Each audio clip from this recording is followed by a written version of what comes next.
Hello, everyone, and welcome back to Nightmare Narratives. I can picture some of you already in bed, maybe some of you just getting home from work. Wherever you are, whatever time it is, I'm glad you're here. If this helps you relax or sleep, please like and subscribe. It means a lot. Now let's get you comfortable, and I'll tell you tonight's story.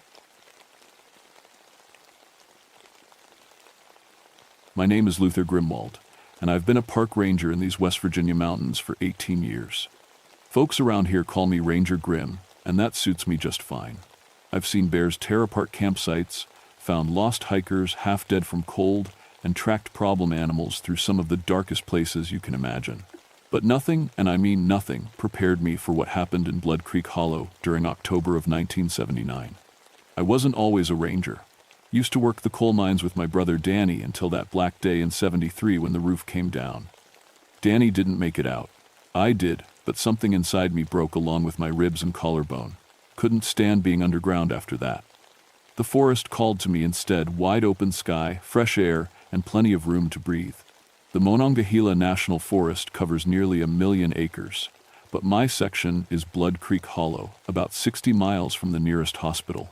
It's rough country, deep valleys carved between steep ridges, thick with mountain laurel and rhododendron that'll scratch you bloody if you're not careful. Old Cherokee used to tell stories about these hills, something about cursed wolf spirits they called Kitawa. Most folks just laughed at those tales. I sure did. Radio doesn't work too good down in the hollow. Dead zones everywhere because of the mountains. When something goes wrong out here, you're pretty much on your own until you can hike back to higher ground. That's just how it is, and that's how I liked it. Quiet, peaceful, just me in the woods. I'd handled my share of problem animals over the years. Black bears mostly, sometimes a rabid fox or raccoon. Had to put down 3 bears that got too comfortable around campers, and I'd tracked more than 200 others back into the deep forest where they belonged. The state was even talking about bringing wolves back to the area, part of some big conservation program. I knew the drill: tranquilizer guns, GPS collars, working with the Department of Agriculture when livestock got hit. Never believed in monsters, though. When old-timers down at Murphy's General Store would get to drinking and start talking about werewolves in the mountains, I'd just shake my head and buy another coffee. Problem dogs. I'd tell them. Maybe some big coyotes that wandered down from Canada. But werewolves? Come on now. October came early that year, with frost warnings before Halloween and a bitter wind that cut right through your jacket.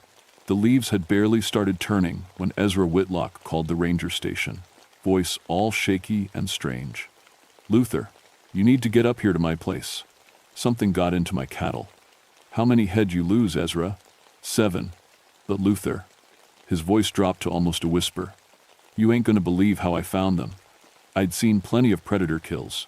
Bears, wild dogs, even mountain lions, though they're supposed to be extinct around here. Animals kill to eat, and they do it efficient. Quick throat bite, drag the carcass somewhere safe, feed and move on. That's nature. What I found at Ezra's farm wasn't nature. 7 prize cattle, each one worth more than I made in 2 months, were scattered across his lower pasture like broken toys. But they weren't just killed, they were arranged. 3 of them were stacked on top of each other in a perfect triangle. 2 more were hanging from tree branches that should have been too weak to hold that much weight. The other 2 were torn completely in half, their pieces placed exactly 20 feet apart.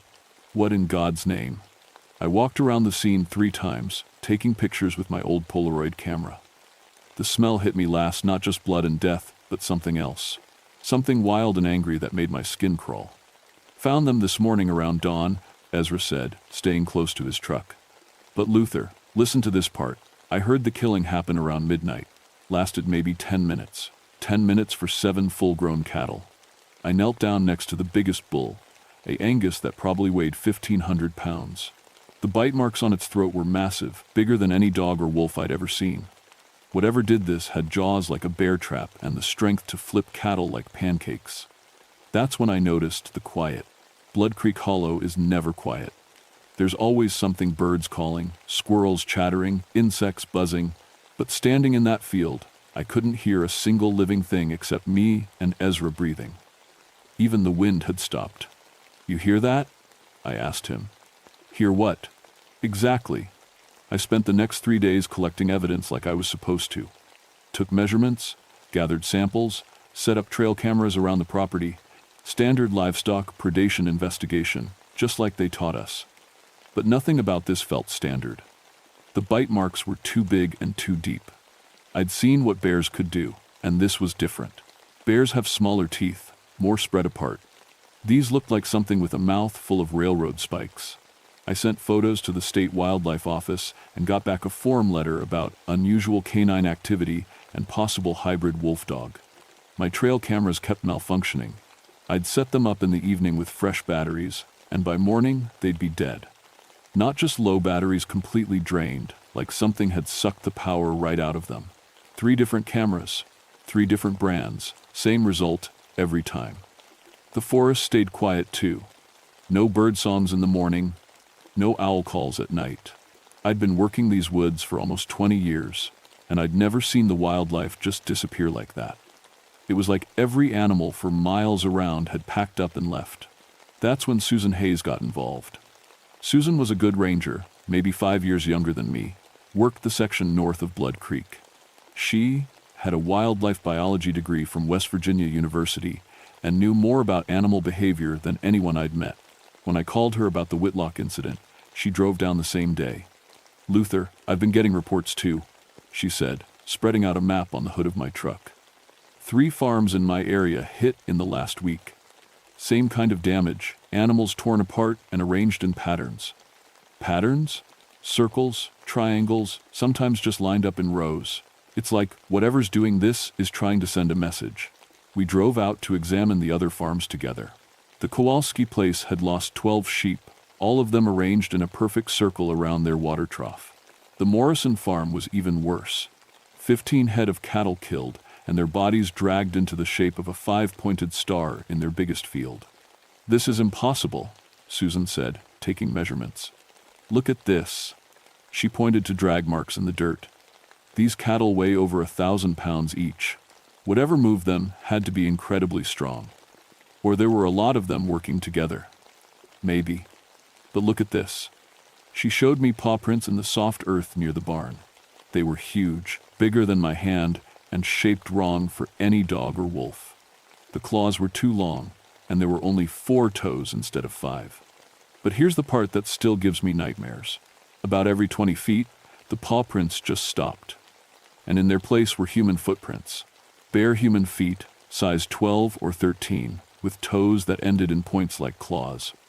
"Susan," I said quietly, "what walks on 4 legs sometimes and 2 legs other times?" She didn't answer right away, just stared at those prints like they might rearrange themselves into something that made sense. "I don't know," she finally said, "but I think we're going to find out."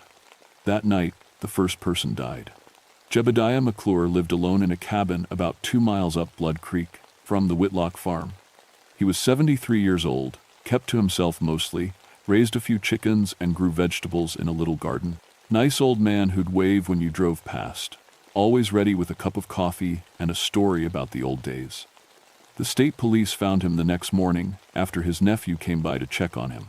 Jeb's front door was ripped, clean off its hinges, not broken, but ripped away like it was made of paper.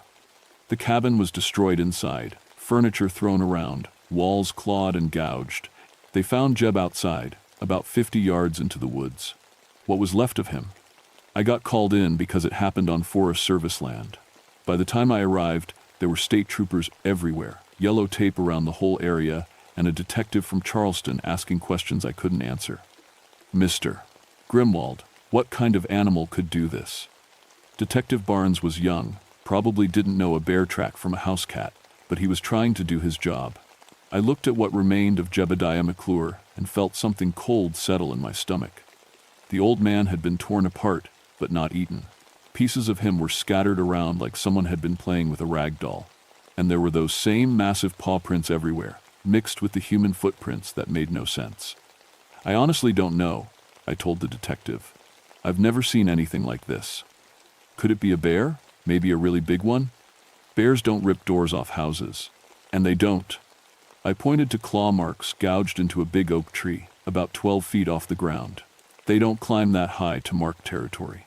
The detective wrote something in his notebook, but I could see he was as lost as I was. That night, I couldn't sleep, kept thinking about those footprints that changed from animal to human and back again. Kept hearing Ezra Whitlock's voice saying the cattle killing took 10 minutes. Kept seeing Jeb McClure's cabin with the door ripped away like it was nothing.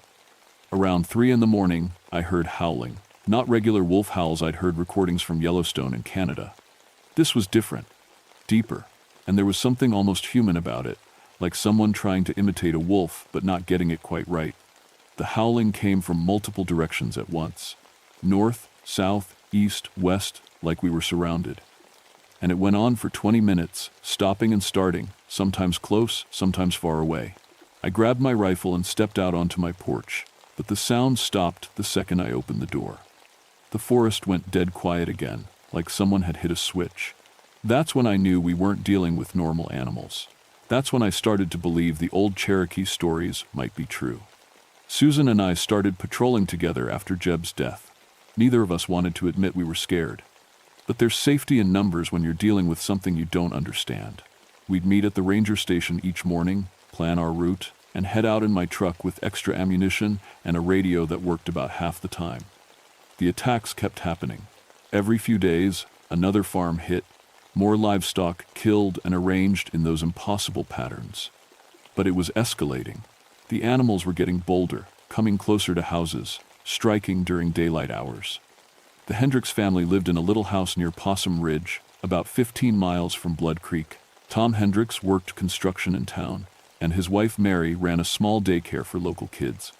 They had 3 children of their own, ages 6, 8, and 10. On a Thursday morning in late October, Tom called the sheriff's office in a panic.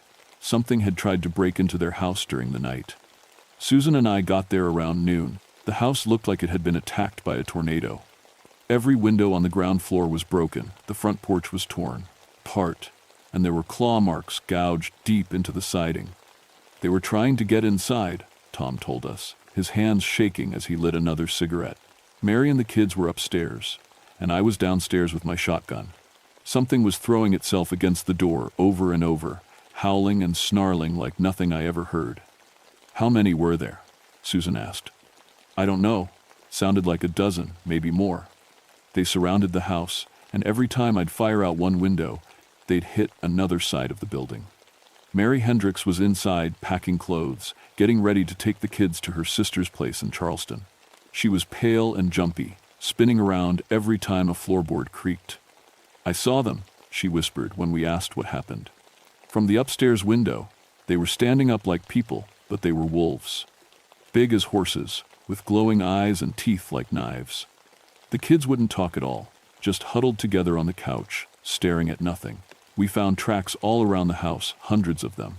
The same impossible prints that changed from animal to human and back. But there was something new this time. Tool marks in the wood around the windows, like someone had been using crowbars or hammers to try and break in. "Animals don't use tools," Susan said quietly. "These aren't animals," I replied. That afternoon, we drove up to see Thomas Nightwind. He was Cherokee, maybe 80 years old, lived in a little trailer up on Spruce Mountain. Most people thought he was crazy because he still practiced the old ways, still believed in spirits and curses and things modern folks had forgotten. I'd never paid much attention to his stories before. Now I was ready to listen. "You're dealing with the Kitawa," he said before we even told him why we'd come. "I felt them wake up 3 weeks ago. The forest told me they were hunting again." "Mr. Nightwind," Susan said carefully, "what exactly are the Kitawa?" The old man invited us inside for coffee. His trailer was small but clean, filled with handmade crafts and old photographs. He moved slowly, but his eyes were sharp and bright. Long time ago, before white people came to these mountains, there was a Cherokee warrior named Runs with Wolves. He was proud, strong, feared no enemy. But he was also cruel, especially to his own people. He'd steal from the weak, take food from children, beat his wives. Thomas sat down across from us, his weathered hands wrapped around a coffee mug. The elders warned him many times, but he wouldn't listen. So they went to the medicine man, asked for justice. The medicine man called on the wolf spirits to punish Runs with Wolves. "What kind of punishment?" I asked. "They cursed him to become what he acted like a savage beast. But not just him. The curse spread to his children, and their children, down through the generations. They became the Kitawa spirit wolves that hunt in packs, killing for pleasure instead of food. Susan leaned forward. You're saying these are actual werewolves? I'm saying there are things in this world that don't fit in your science books, young lady. The Kitawa sleep for long periods, sometimes decades. But when they wake up, they're hungry. Not for food, for violence, for terror, for the screams of their victims. How do you stop them? I asked. Thomas looked out his window at the darkening sky.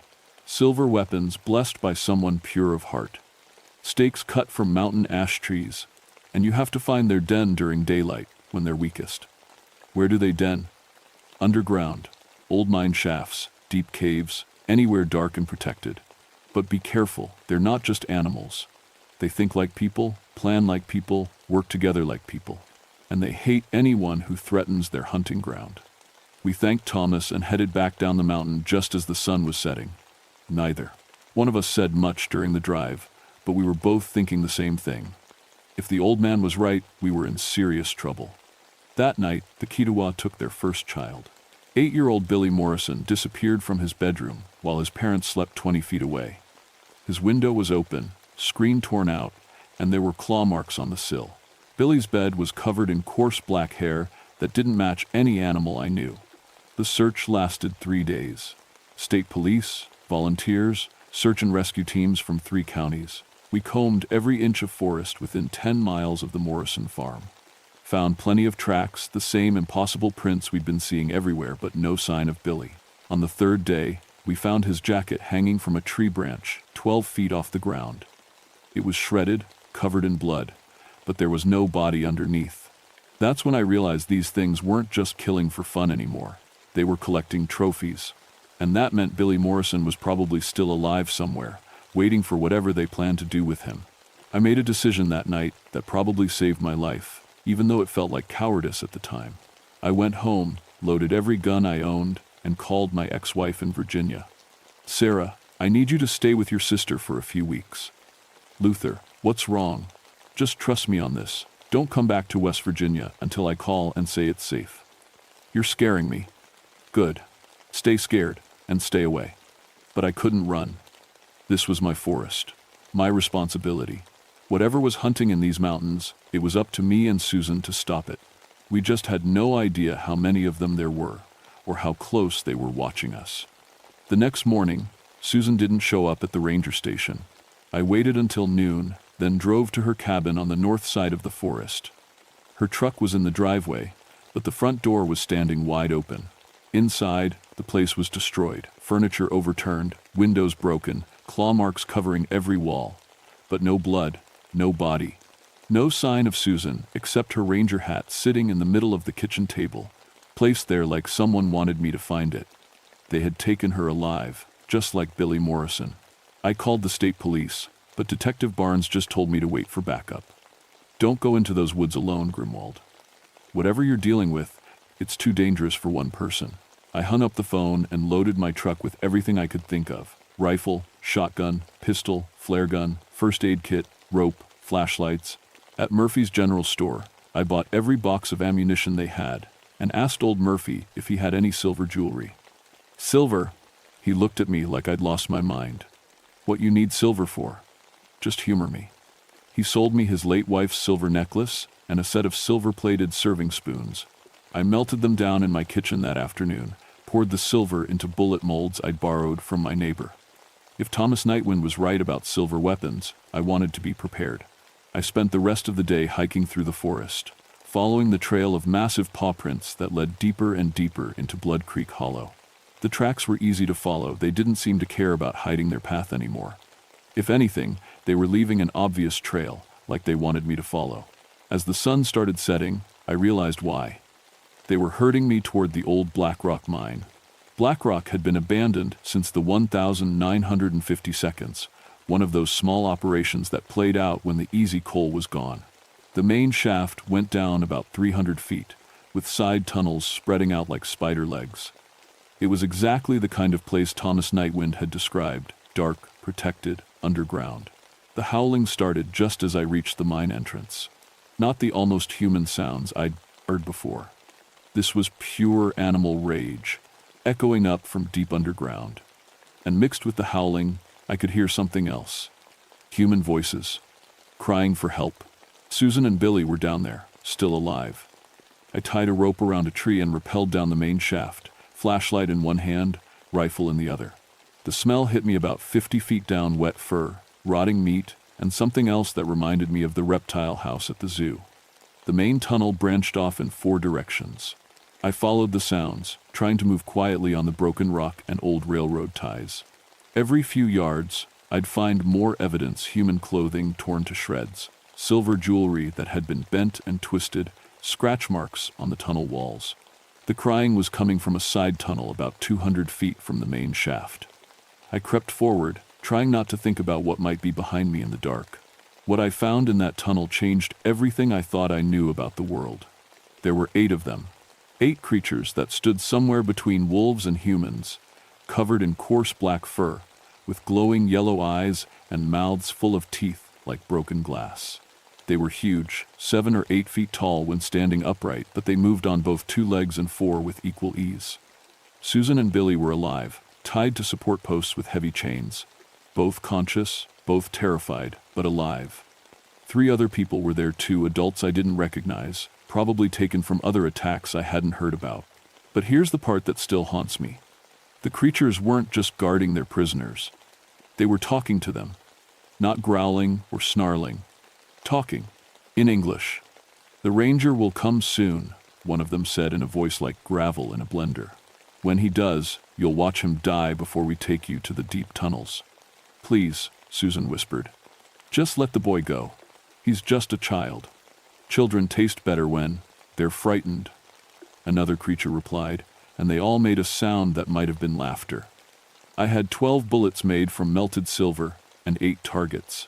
The math wasn't good, especially since I'd never shot at anything that could shoot back with claws and teeth. But I was out of time and options. I stepped into the tunnel with my rifle raised and started shooting. The first bullet hit the biggest creature center mass, and it went down like I'd hit it with lightning. The silver worked exactly like Thomas Nightwind said it would. The thing didn't just fall, it seemed to dissolve, like smoke in the wind. The others reacted faster than I thought possible. 2 of them came at me on 4 legs, moving like giant wolves but thinking like people.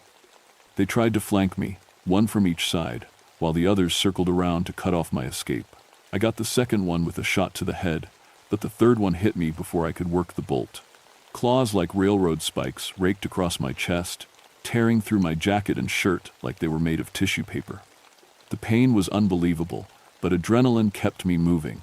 Susan was screaming my name, telling me to run, but I couldn't leave her and the others. I rolled away from the creature's second swipe and put a silver bullet through its heart.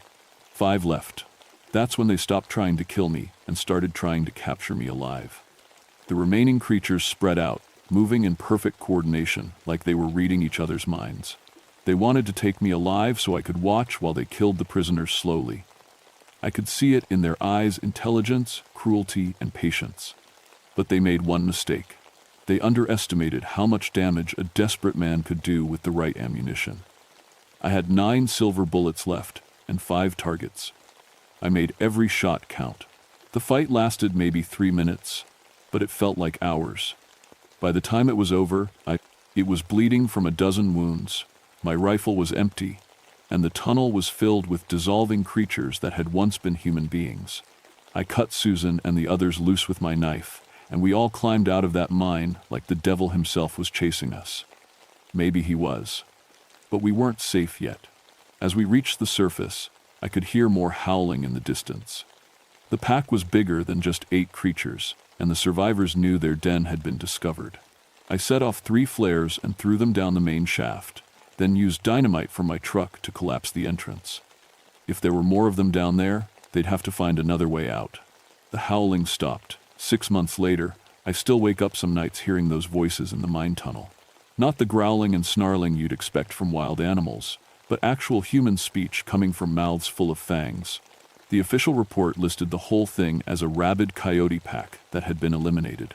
Detective Barnes didn't ask too many questions about the collapsed mine shaft or how 5 people had been chained up in tunnels that were supposed to be empty. Sometimes it's easier to file paperwork than to try explaining the impossible. Susan transferred to a different forest in Virginia. She sends me Christmas cards but never talks about what happened in Blood Creek Hollow. Billy Morrison recovered physically, but his parents moved to Florida and never came back to West Virginia. Can't say I blame them, I stayed. Somebody has to watch these mountains, and after what I've seen, I know the job requires more than just checking hunting licenses and maintaining hiking trails. I carry silver bullets now, and wooden stakes cut from mountain ash trees. My truck has a crucifix hanging from the rearview mirror, blessed by 3 different preachers. The forest is quiet again, but it's a different kind of quiet. Not the peaceful silence I used to love, but the watchful quiet of comment, something holding its breath. Birds and small animals have started coming back, but they stay away from certain areas. They know things I'm still learning. Thomas Nightwind died that winter, peaceful in his sleep. Before he passed, he gave me a leather pouch filled with blessed silver bullets and told me there were other places in these mountains where old curses still slept. The Kiowa were just one pack, he said. There are others. 3 weeks ago, I got reports of livestock killings 50 miles south, near the Virginia border. Cattle found torn apart and arranged in patterns that made no sense. The state wildlife office sent me to investigate. I found the same massive paw prints, the same claw marks 12 feet up on the trees, the same dead silence in the forest where nothing would sing or call. But this time, I was ready. This time, I knew what I was hunting. If you're planning to camp in the Appalachian Mountains, especially during the new moon when the darkness runs deepest, remember this story.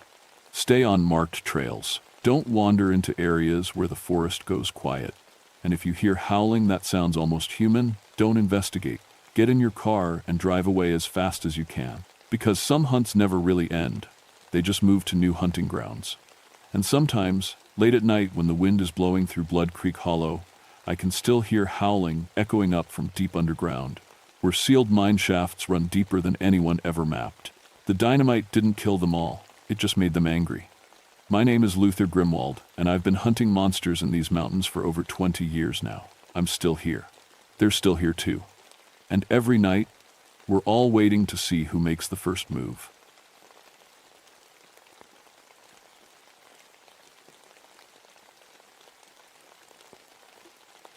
My name is Caleb Thornfield, and I've pulled bodies from these mountains for over 2 decades. 22 years of working search and rescue in the Cherokee National Forest, and I thought I'd seen every way the wilderness could kill a person. Hypothermia, falls, bear attacks, getting lost in a blizzard. I dealt with them all.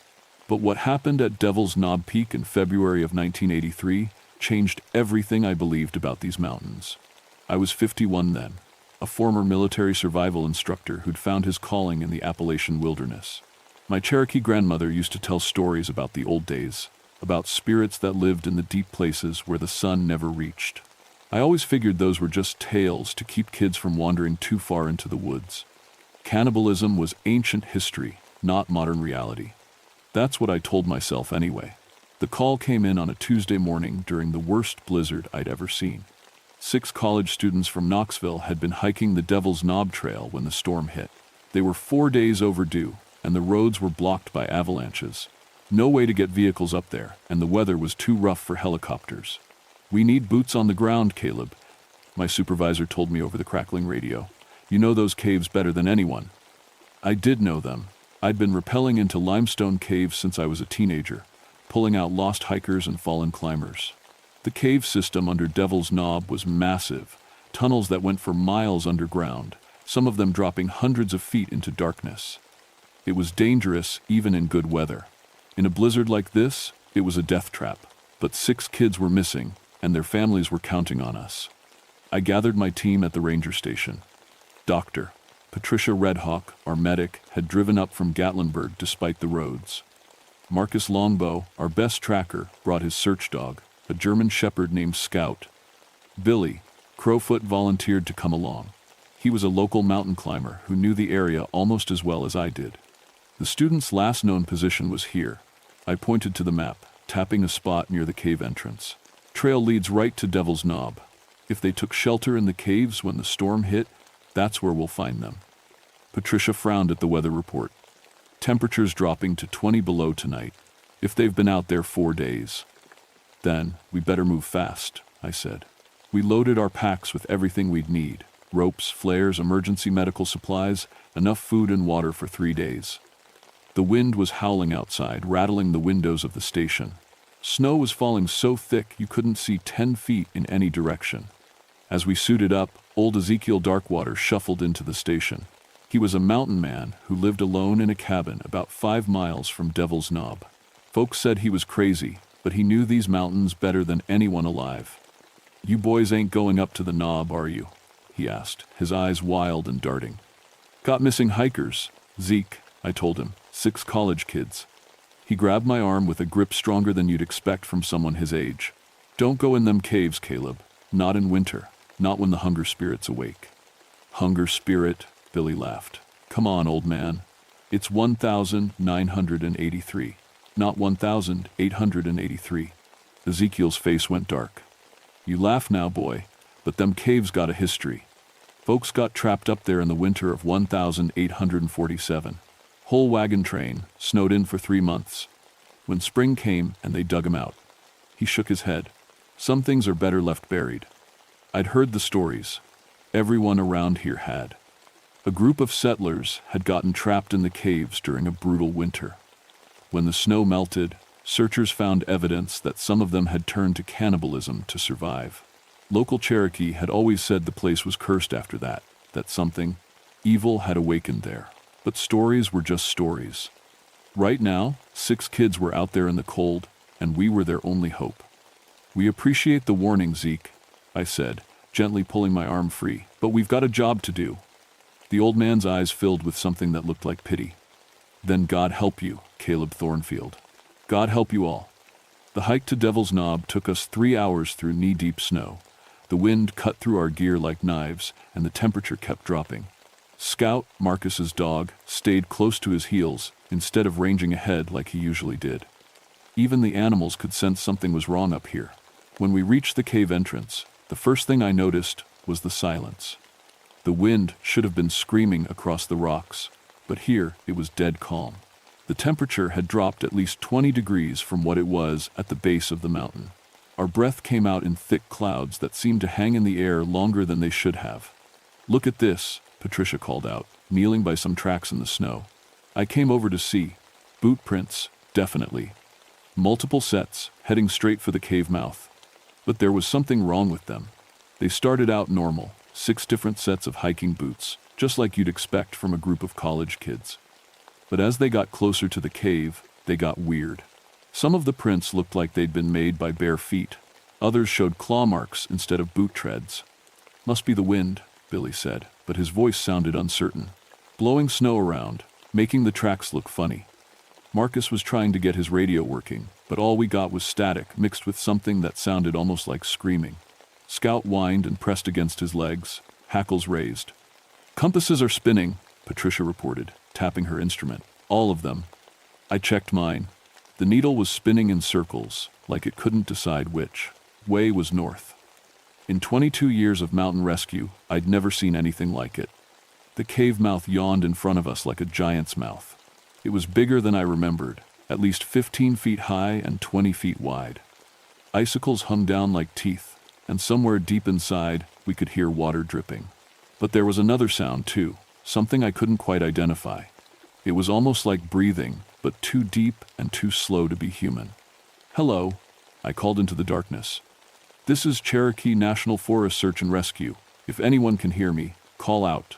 My voice echoed back strangely, like the cave was much bigger inside than it should be. For a moment, I thought I heard something else mixed in with the echo. A low, hungry sound that made my skin crawl. "Did you hear that?" Patricia whispered. "Hear what?" I thought I heard. Never mind. Let's get the lights set up. We pulled out our powerful lanterns and aimed them into the cave. The beams seemed to get swallowed up by the darkness, only showing us about 30 feet into the tunnel. But that was enough to see the first body. She was hanging from the ceiling about 20 feet in, suspended by what looked like climbing rope. A young woman, maybe 19 or 20, wearing a University of Tennessee sweatshirt, but something was terribly wrong with the way she was positioned. No one hangs themselves upside down. "Jesus Christ," Billy breathed. I grabbed my rope and rappelling gear.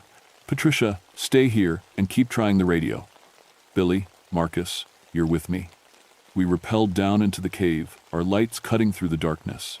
As we got closer to the body, the wrongness of it became more obvious. The girl wasn't just hanging upside down, she'd been drained of blood. Her skin was paper white, and there were puncture wounds on her neck and wrists, like something had been feeding on her. But the worst part was her face. Her eyes were wide open, staring at nothing, and her mouth was twisted in a scream of pure terror. Whatever had killed her, she'd seen it coming. Cut her down, I told Marcus. Careful now. As we lowered the body, I noticed scratches on the cave walls around where she'd been hanging. Deep gouges in the limestone, like something with very long claws had been climbing around up there. The scratches were too big to be from any animal I knew about. That's when Scout started barking. Not his normal bark. This was different. Desperate. Terrified. I looked up to see the dog backing away from a side tunnel I hadn't noticed before. His ears were flat against his head, and he was making a low whining sound in his throat. From deep in that tunnel came an answering sound. A howl that was almost human but not quite. It echoed through the cave system, seeming to come from everywhere at once. The sound went on for at least 10 seconds, rising and falling like a siren. When it finally stopped, the silence that followed was somehow worse than the noise had been. "We need to get out of here," Marcus whispered. "Right now." But I was looking at the body we'd just cut down. This girl had been dead for at least 2 days, but she'd been hung up there recently, which meant something was still down here in the caves with us. Something that was smart enough to arrange bodies like trophies. "There are 5 more kids down here somewhere," I said. "We can't leave until we find them." Another howl echoed through the tunnels, closer this time. Scout was cowering behind Marcus now, shaking like a leaf. I clicked my radio, praying it would work. "Patricia, do you copy?"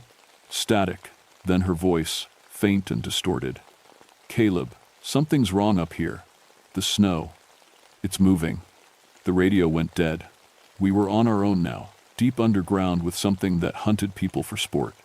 But those kids were still out there somewhere, and I wasn't leaving without them, even if it killed me. The tunnel twisted deeper into the mountain, and with each step, the wrongness got stronger. Our lights showed scratch marks on every surface now, walls, ceiling, even the floor. Some of them were fresh, cutting through older marks like something had been sharpening its claws down here for years. We found the second body in a side chamber, about 100 yards from the first. This one was a young man, maybe 21, and he'd been partially eaten. I won't describe it in detail, but it was clear that whatever had killed him had used tools to butcher the body. The cuts were too clean and organized to be from an animal. "Look at this," Billy whispered, pointing to the ground around the body. Footprints in the cave dust. But these weren't human feet. They were at least 18 inches long, with what looked like claws at the end of each toe. The stride length suggested something that walked upright but was much taller than any person. Marcus was getting more and more agitated. Scout refused to go any further, so we'd had to leave him tied up near the entrance. The dog's whining had followed us for the first 50 yards, then stopped completely. That worried me more than the bodies. "We should mark our path," I said, pulling out chalk to make arrows on the walls. "Don't want to get lost down here." But when I looked back at the arrow I'd just drawn, it was gone. The wall was smooth limestone, like I'd never touched it. "Did you see me mark that wall?" I asked Billy. "What wall?" "You haven't marked anything." I stared at him. I knew I'd drawn an arrow, but Billy seemed genuinely confused. Either I was losing my mind, or something down here was messing with our perceptions. We kept going deeper. The tunnel branched and split, creating a maze of passages that seemed to go on forever. According to my map, we should have been at the back of the cave system by now, but the tunnels just kept going. It was like the mountain was bigger on the inside than the outside. That's when we heard the voices. "Help us." It was a girl's voice, echoing from somewhere ahead. "Please, we're trapped." We ran toward the sound, our lights bouncing wildly. The voice led us through a series of tight passages that opened into a huge chamber. Our lights couldn't even reach the ceiling or the far walls. "Where are you?" I shouted. "Here, over here." But the voice seemed to come from a different direction now. We spread out, searching the chamber. Billy found something that made him curse loudly. "Caleb, get over here!" In a corner of the chamber, someone had built a nest. It was made of branches, bones, and pieces of clothing. Human clothing. And scattered around it were more bones than I wanted to count. Some of them were old, bleached white by time. Others still had scraps of meat attached. "How long has this thing been living down here?" Billy asked. Before I could answer, the voices started again. But this time there were more of them, and they weren't calling for help anymore. They were laughing, a dozen different voices, all laughing at the same time, and none of them sounded quite human. The laughter echoed through the chamber, bouncing off walls we couldn't see, creating a sound that seemed to come from inside our own heads. Marcus dropped his light, and when it hit the ground, the bulb shattered, leaving us with 2 working flashlights. "We're leaving," I said, "right now." But when we turned to go back the way we'd come, the passage was gone. The wall was solid limestone, like there had never been an opening there at all. "That's impossible," Billy said, running his hands over the stone. "We just came through here." I checked my map and compass, but the compass was still spinning uselessly, and the map showed we were somehow outside the known cave system. According to the surveyed charts, this chamber didn't exist. That's when the temperature dropped. Not gradually, all at once, like someone had opened a freezer door. Our breath came out in clouds so thick we could barely see through them, and frost started forming on the cave walls. From somewhere in the darkness above us came a new sound, scraping, like something very large was moving across the ceiling. I aimed my light upward, and for just a second, I saw it. It was hanging upside down about 40 feet above us, gripping the rock with fingers that were too long and too thin to be human. The thing was huge, at least 11 feet tall, with skin that looked like it had been stretched over a skeleton that was too big for it. Its face was all wrong, with eyes that reflected our light like a cat's, and a mouth full of teeth that were definitely not made for eating plants. When our eyes met, it smiled.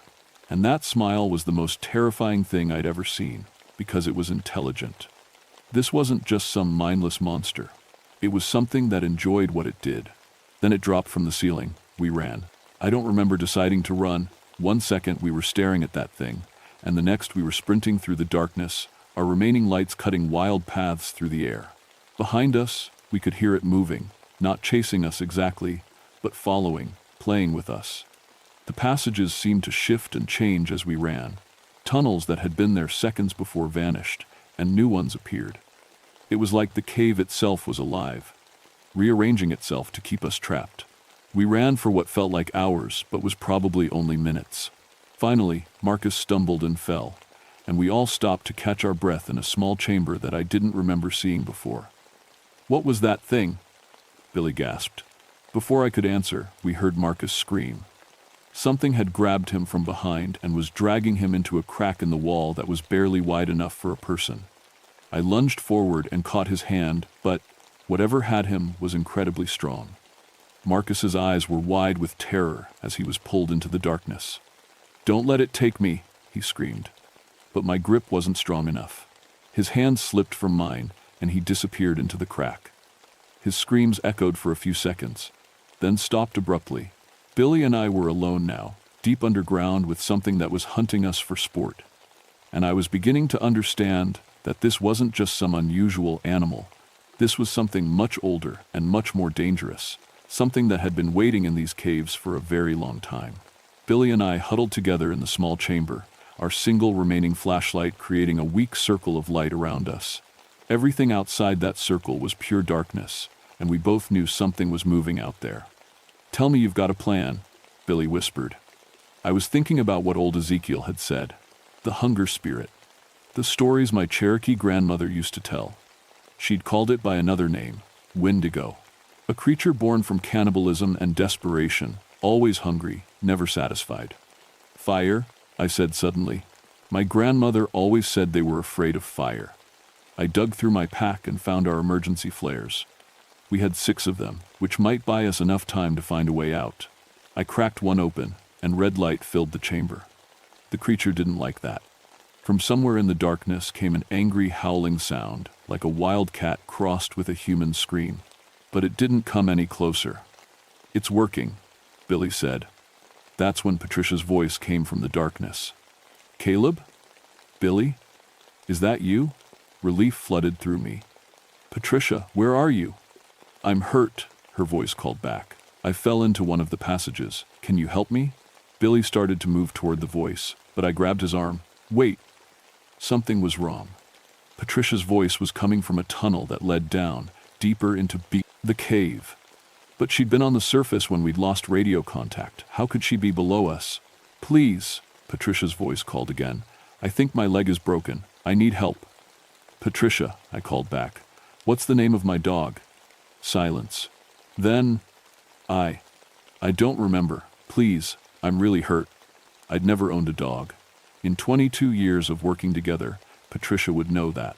It's mimicking her voice, I whispered to Billy. It can copy human speech. The thing that sounded like Patricia let out a frustrated growl, and then we heard something that made our blood freeze. It was laughing, but the laughter was coming from multiple directions at once. The creature wasn't alone down here. No, that wasn't right. It was the echoes. The cave system was so complex that sounds bounced around for minutes before fading away. But this thing was smart enough to use that to its advantage, making itself sound like a whole pack of monsters. I cracked a second flare and threw it into the tunnel where Patricia's voice had come from. In the red light, I saw something scurry away from the flame, something that moved like a spider but was far too large to be any normal creature. We need to get back to the surface, I told Billy. Now. But every passage we tried led deeper into the mountain. The creature was herding us, driving us toward something. Finally, we found ourselves in the largest chamber yet, a vast space that our flares couldn't fully illuminate.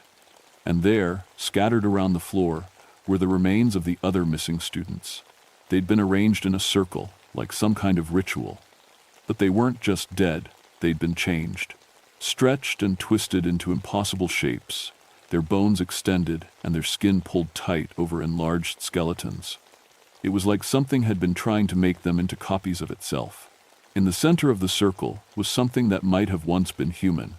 It was enormous, at least 12 feet tall, with limbs that were too long and joints that bent the wrong way. Its skin was pale and stretched, and its face was an awful mixture of human and something else. When it saw us, it spoke, not mimicking someone else's voice this time, but using its own. The words came out wrong, like it had forgotten how human mouths were supposed to work. Hungry, it said. So hungry, been waiting so long. I realized what we were looking at. This thing had once been human, one of the settlers from 1847 maybe, who'd survived the winter by eating his companions. But something had happened to him down here in the dark. He'd become something else, something that needed to feed on human flesh to survive. You're the last, it continued, its voice getting stronger. Been so long since fresh meat came to the mountain. You'll make me strong again. It started moving toward us, and I could see that it wasn't just fast, it was smart. It was positioning itself to cut off our escape routes, driving us back toward the bone circle. I had 3 flares left, not enough to keep it away for long. That's when I remembered the emergency explosives in my pack.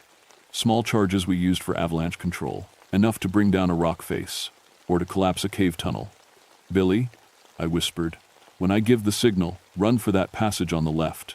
Don't stop, no matter what you hear. I pulled out the explosives and started setting charges on the support pillars around the chamber. The creature saw what I was doing and let out a shriek of rage. It charged toward me, moving faster than anything that size should be able to move. I lit the fuse and ran. The explosion was deafening in the enclosed space. Rocks fell from the ceiling like rain, and the entire mountain seemed to shake. Behind us, the creature's screams were cut off as tons of limestone came crashing down. Billy and I stumbled through the darkness, following passages that led up, always up. We could hear more rumbling behind us as the cave system collapsed. After what felt like hours, we saw light ahead. Real light, daylight. We crawled out of the cave entrance just as the sun was setting. Patricia was there, alive and unhurt, along with a full search and rescue team. She'd never been in the caves at all. She'd been waiting on the surface, trying to reestablish radio contact. Caleb, Billy, she called out, running toward us. What happened down there? We heard the explosion. I looked back at the cave entrance. It was completely blocked now, tons of rock sealing whatever was left down there. But I could swear I saw something moving in the shadows between the stones. "Cave in," I told her. The tunnels weren't stable. It was the official story we went with. The missing students had died in a cave collapse caused by the unusual weather conditions. No mention of bite marks or claw scratches or things that hung bodies from cave ceilings. But I knew better. And sometimes, late at night, I could still hear that voice calling from deep underground. Hungry. So hungry. That was 40 years ago, and I've never been underground since. Can't do it. The moment I step into any enclosed space smaller than a barn, my heart starts racing and my hands start shaking. The department had to reassign me to surface searches only. They gave me a commendation for the rescue attempt. Said I'd shown exceptional bravery in adverse conditions. The families of the dead students sent thank you cards, grateful that we'd at least brought their children home for burial. But I know the truth. We didn't rescue anyone. We just survived something that should have killed us all. Billy left the service 6 months later. Last I heard, he was living in Florida, about as far from mountains as you can get. We don't talk about what happened, don't need to, we both know. Patricia stayed on for another 10 years. But she noticed things after Devil's Knob. How the local Cherokee elders would cross themselves when they heard certain names. How some caves in the national forest had warning signs that didn't quite make sense. How search and rescue teams would sometimes find bodies arranged in ways that couldn't be explained by natural causes. I started spending time with those elders, learning the old stories. Turns out my grandmother had told me more truth than I'd realized. The Wendigo wasn't just a legend. It was a warning, a way of remembering what could happen when people were pushed too far by hunger and desperation. The Cherokee had rituals for keeping such things contained. Sacred sites that were never to be disturbed, ceremonies that had to be performed at certain times of the year. But most of the knowledge had been lost when the government forced the tribes to move west in the 1830 seconds. Your people sealed something that should have stayed sealed, old Joseph Darkwater told me. He was Ezekiel's nephew, one of the few who still remembered the old ways. But seals don't last forever. I asked him what he meant. "The mountain's been shaking," he said. "Small tremors, nothing the scientists would notice, but the spirits are restless. What you trapped down there is looking for another way out." That was 15 years ago. Since then, there have been other incidents. Hikers who disappear near cave systems throughout the Appalachians. Bodies found drained of blood or partially consumed. Always in winter, always near places where people once starved. The authorities blame bears or mountain lions. Natural causes. But I know better. Last month, a team of geologists doing seismic surveys reported strange readings under Devil's Knob. They said it looked like there were open spaces down there that shouldn't exist according to their charts. Caverns that seemed to extend for miles underground. One of them mentioned hearing sounds coming from deep in the mountain. Sounds that almost sounded like calling. I've been thinking about going back. Not into the caves. I couldn't do that if I wanted to. But maybe talking to the families who live near the mountain. Warning them about hiking alone in winter. Making sure people remember why some places are dangerous.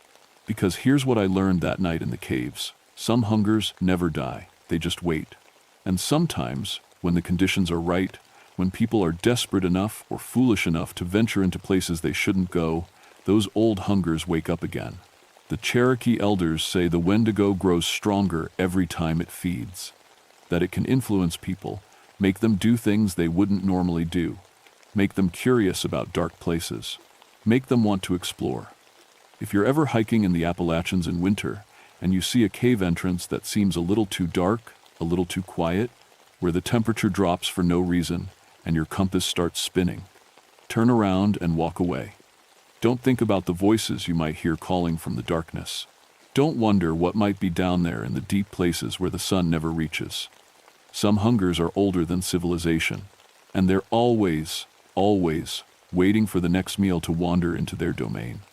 The rocks we used to seal Devil's Knob are still there, far as I know. But rocks shift, mountains change, and 40 years is a long time for something to be planning its next move. Every winter, when the temperature drops and the snow starts falling heavy in the mountains, I find myself listening to the weather reports a little too carefully, waiting for news of missing hikers near Devil's Knob. So far, The mountain has been quiet. But I know it won't stay that way forever.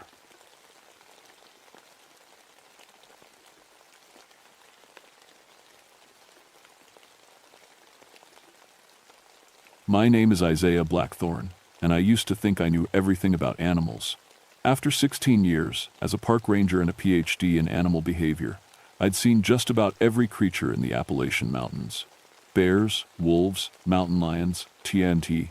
I could track them, study them, and predict what they'd do next. I was the guy other rangers called when they found weird tracks or heard strange sounds in the woods. I worked in the George Washington National Forest in Virginia, in a place called Shadow Valley.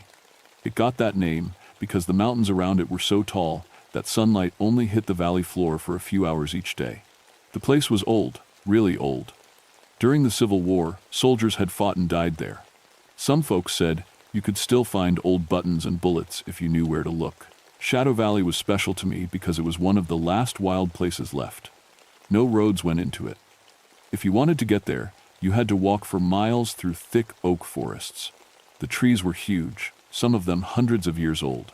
Native Americans had lived there long before the war, and you could still see the burial mounds they'd built. I'd been studying the wildlife there for years. The valley had everything: deer, black bears, wild turkeys, and even some rare species that weren't found anywhere else. I'd written over 200 research papers about the animals I'd studied. Other scientists knew my work. I was good at my job. But the thing I was most proud of was debunking fake monster stories. Every year, people would come to me with blurry photos or wild tales about creatures that didn't exist. Bigfoot, werewolves, giant snakes, I'd heard them all. And every single time, I could prove what they'd really seen. A bear walking on its back legs looks like a monster from far away. A large dog's tracks in mud can look like something much scarier. I used science to show people the truth. That's why what happened in September 1976 was so hard for me to accept. It was an unusually cold autumn that year.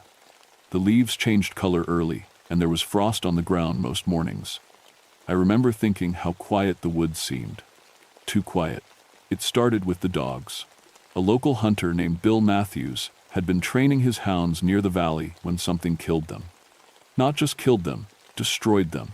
When Bill found them, they were arranged in a circle, their bodies torn apart in ways that made no sense. No bear or mountain lion kills like that. And the strange thing was, the dogs' leashes were untied, not broken. Something had taken the time to untie them. Bill was shaking when he told me about it. He'd been hunting those woods for 30 years and had never seen anything like it. It wasn't natural, Isaiah, he kept saying. Whatever did this knew what it was doing. I told him what I always told people, that we'd figure it out with science. There was always a logical explanation. But when I got to the site and saw those dogs myself, I felt something I hadn't felt in years. Fear. Real, cold fear that started in my stomach and spread through my whole body. The dogs weren't just dead. They were positioned like they were part of some kind of ritual. And the smell? It wasn't the normal smell of death. It was something else, something that made my nose burn and my eyes water. I'd studied predator kills for years, but this was different. This was wrong. I took pictures, made notes, and collected samples, just like I always did. But as I worked, I kept feeling like something was watching me from the tree line. Every time I looked up, I saw nothing but shadows between the oak trees. Still, the feeling wouldn't go away. That night, back at my cabin, I couldn't sleep. I kept thinking about those dogs and the way they'd been arranged. I'd seen bears kill dogs before, and mountain lions too. They kill to eat or to protect themselves. They don't arrange bodies in circles. They don't untie leashes. I was missing something important, and I knew it. But my scientific training told me to stick to the facts. There had to be a normal explanation. There always was. I just didn't know yet how wrong I was going to be. The next morning, I went back to Shadow Valley with my graduate student, Rebecca Thornwood. Rebecca was smart, probably smarter than me. She was working on her master's degree in wildlife biology and had come to help me with research for the summer. She'd stayed on into fall because she loved the work as much as I did. "Dr. Blackthorne," she said as we hiked into the valley, "I've been thinking about those dog kills. The pattern doesn't match any known predator behavior." "I know," I said. That's why we're going to set up cameras and see what we're really dealing with. I brought all my best equipment, motion-activated cameras, audio recorders, and devices to test the soil and air. If something was living in these woods, I was going to find it and identify it. We set up our first camera near where the dogs had been killed. As I worked, I noticed something strange. The forest was completely silent. No birds singing, no squirrels chattering, no insects buzzing. In 16 years of working in these woods, I'd never heard them this quiet. "Rebecca," I said, "when was the last time you heard a bird?" She stopped what she was doing and listened. After a few seconds, her face went pale. I can't remember, not since we got here." We kept working, but the silence was getting to both of us. It felt like the whole forest was holding its breath, waiting for something to happen. That's when we found the tracks. They were near a small stream about 100 yards from where the dogs had died. At first, they looked like dog tracks, big ones, maybe from a German Shepherd or similar breed. But as I studied them closer, I saw something that made my blood run cold. The front paws had what looked like thumbs. "Rebecca, come look at this," I called. She knelt down beside me and examined the prints. Those can't be right." I measured them carefully. They were 18 inches apart, which meant whatever made them had a stride much longer than any normal dog. And some of the tracks showed only 2 feet, like something had been walking upright. Could they be bear tracks? Rebecca asked, but her voice showed she didn't believe it. "Bears don't walk in straight lines like this," I said. "And their front paws don't look anything like this." I made plaster casts of the best prints and took dozens of photos. As we worked, I kept getting that feeling again, like something was watching us. The back of my neck prickled, and I found myself looking over my shoulder every few minutes. We followed the tracks for almost a mile.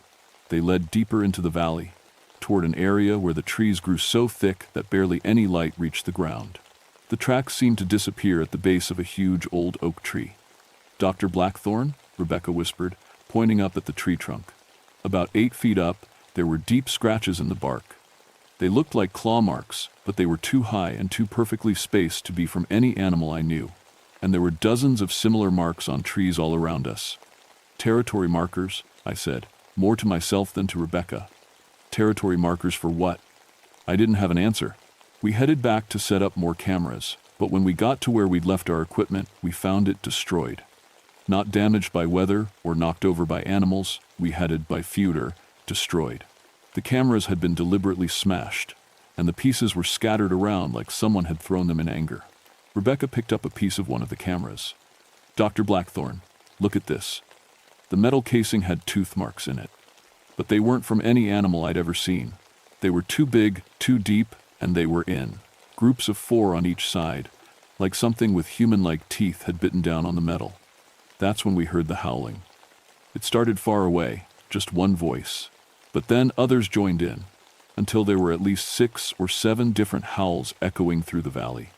They sounded like wolves, but wrong somehow. Too deep, too controlled. And underneath the howling, I could swear I heard something else. Something that sounded almost like human voices. Rebecca grabbed my arm. "We need to leave, now." I wanted to argue, to tell her we needed to stay and document what we were hearing. But the howling was getting closer, and every instinct I had was screaming at me to run. We packed up what was left of our equipment and hiked out of the valley as fast as we could. The howling followed us for almost 2 miles, always staying just far enough away that we couldn't see what was making the sound. That night, I called my supervisor and requested backup. I told him we had a pack of aggressive wild dogs that were behaving unusually. I didn't mention the tracks with thumbs or the deliberate destruction of our equipment. I wasn't ready to admit what I was starting to suspect, but as I tried to sleep that night, I kept hearing those howls in my head. And the more I thought about it, the more convinced I became that some of those sounds had definitely been human voices, mixed in with the animal ones. Whatever was living in Shadow Valley, it wasn't just an animal. And it was smart enough to know we were studying it. 2 days later, everything changed. A local hunter named Nathaniel Grayson went missing in Shadow Valley. His wife called the ranger station when he didn't come home, and I led the search team that went looking for him. We found him 3 miles into the valley, and I wish we hadn't. Nathaniel was an experienced hunter who'd been tracking deer in those woods for over 20 years. He carried a high-powered rifle and knew how to use it, but when we found him, his rifle was still in his hands, unfired. Whatever had killed him had been too fast for him to even pull the trigger. I won't describe what the body looked like. Some things are better left unsaid. But I will say that no bear or mountain lion could have done what we saw. The wounds were too precise, too purposeful. And like with the dogs, there was that same strange smell that made my eyes water. Rebecca found tracks around the body. Lots of them. The same impossible tracks we'd seen before. But this time there were more details. We could see where multiple creatures had circled Nathaniel, working together like a pack of wolves. But wolves didn't have thumbs. Wolves didn't walk upright for part of their hunt. "Dr. Blackthorne," Rebecca said quietly, "we need to call this in to the state police. This isn't a wildlife issue anymore." I knew she was right, but I also knew what would happen. The police would close the valley to researchers, and I'd never get a chance to figure out what was really happening. My scientific curiosity was stronger than my common sense. "Let's gather more evidence first," I said. "We need to understand what we're dealing with." That decision probably cost Rebecca her life. We set up a new base camp at the edge of the valley, with better equipment and multiple escape routes planned. I brought in my colleague, Dr. Mills, a historian who knew about the Civil War battles that had happened in the area. I also asked Daniel Ironside, one of our best park volunteers, to help with logistics. Dr. Mills told us things about Shadow Valley that I'd never heard before.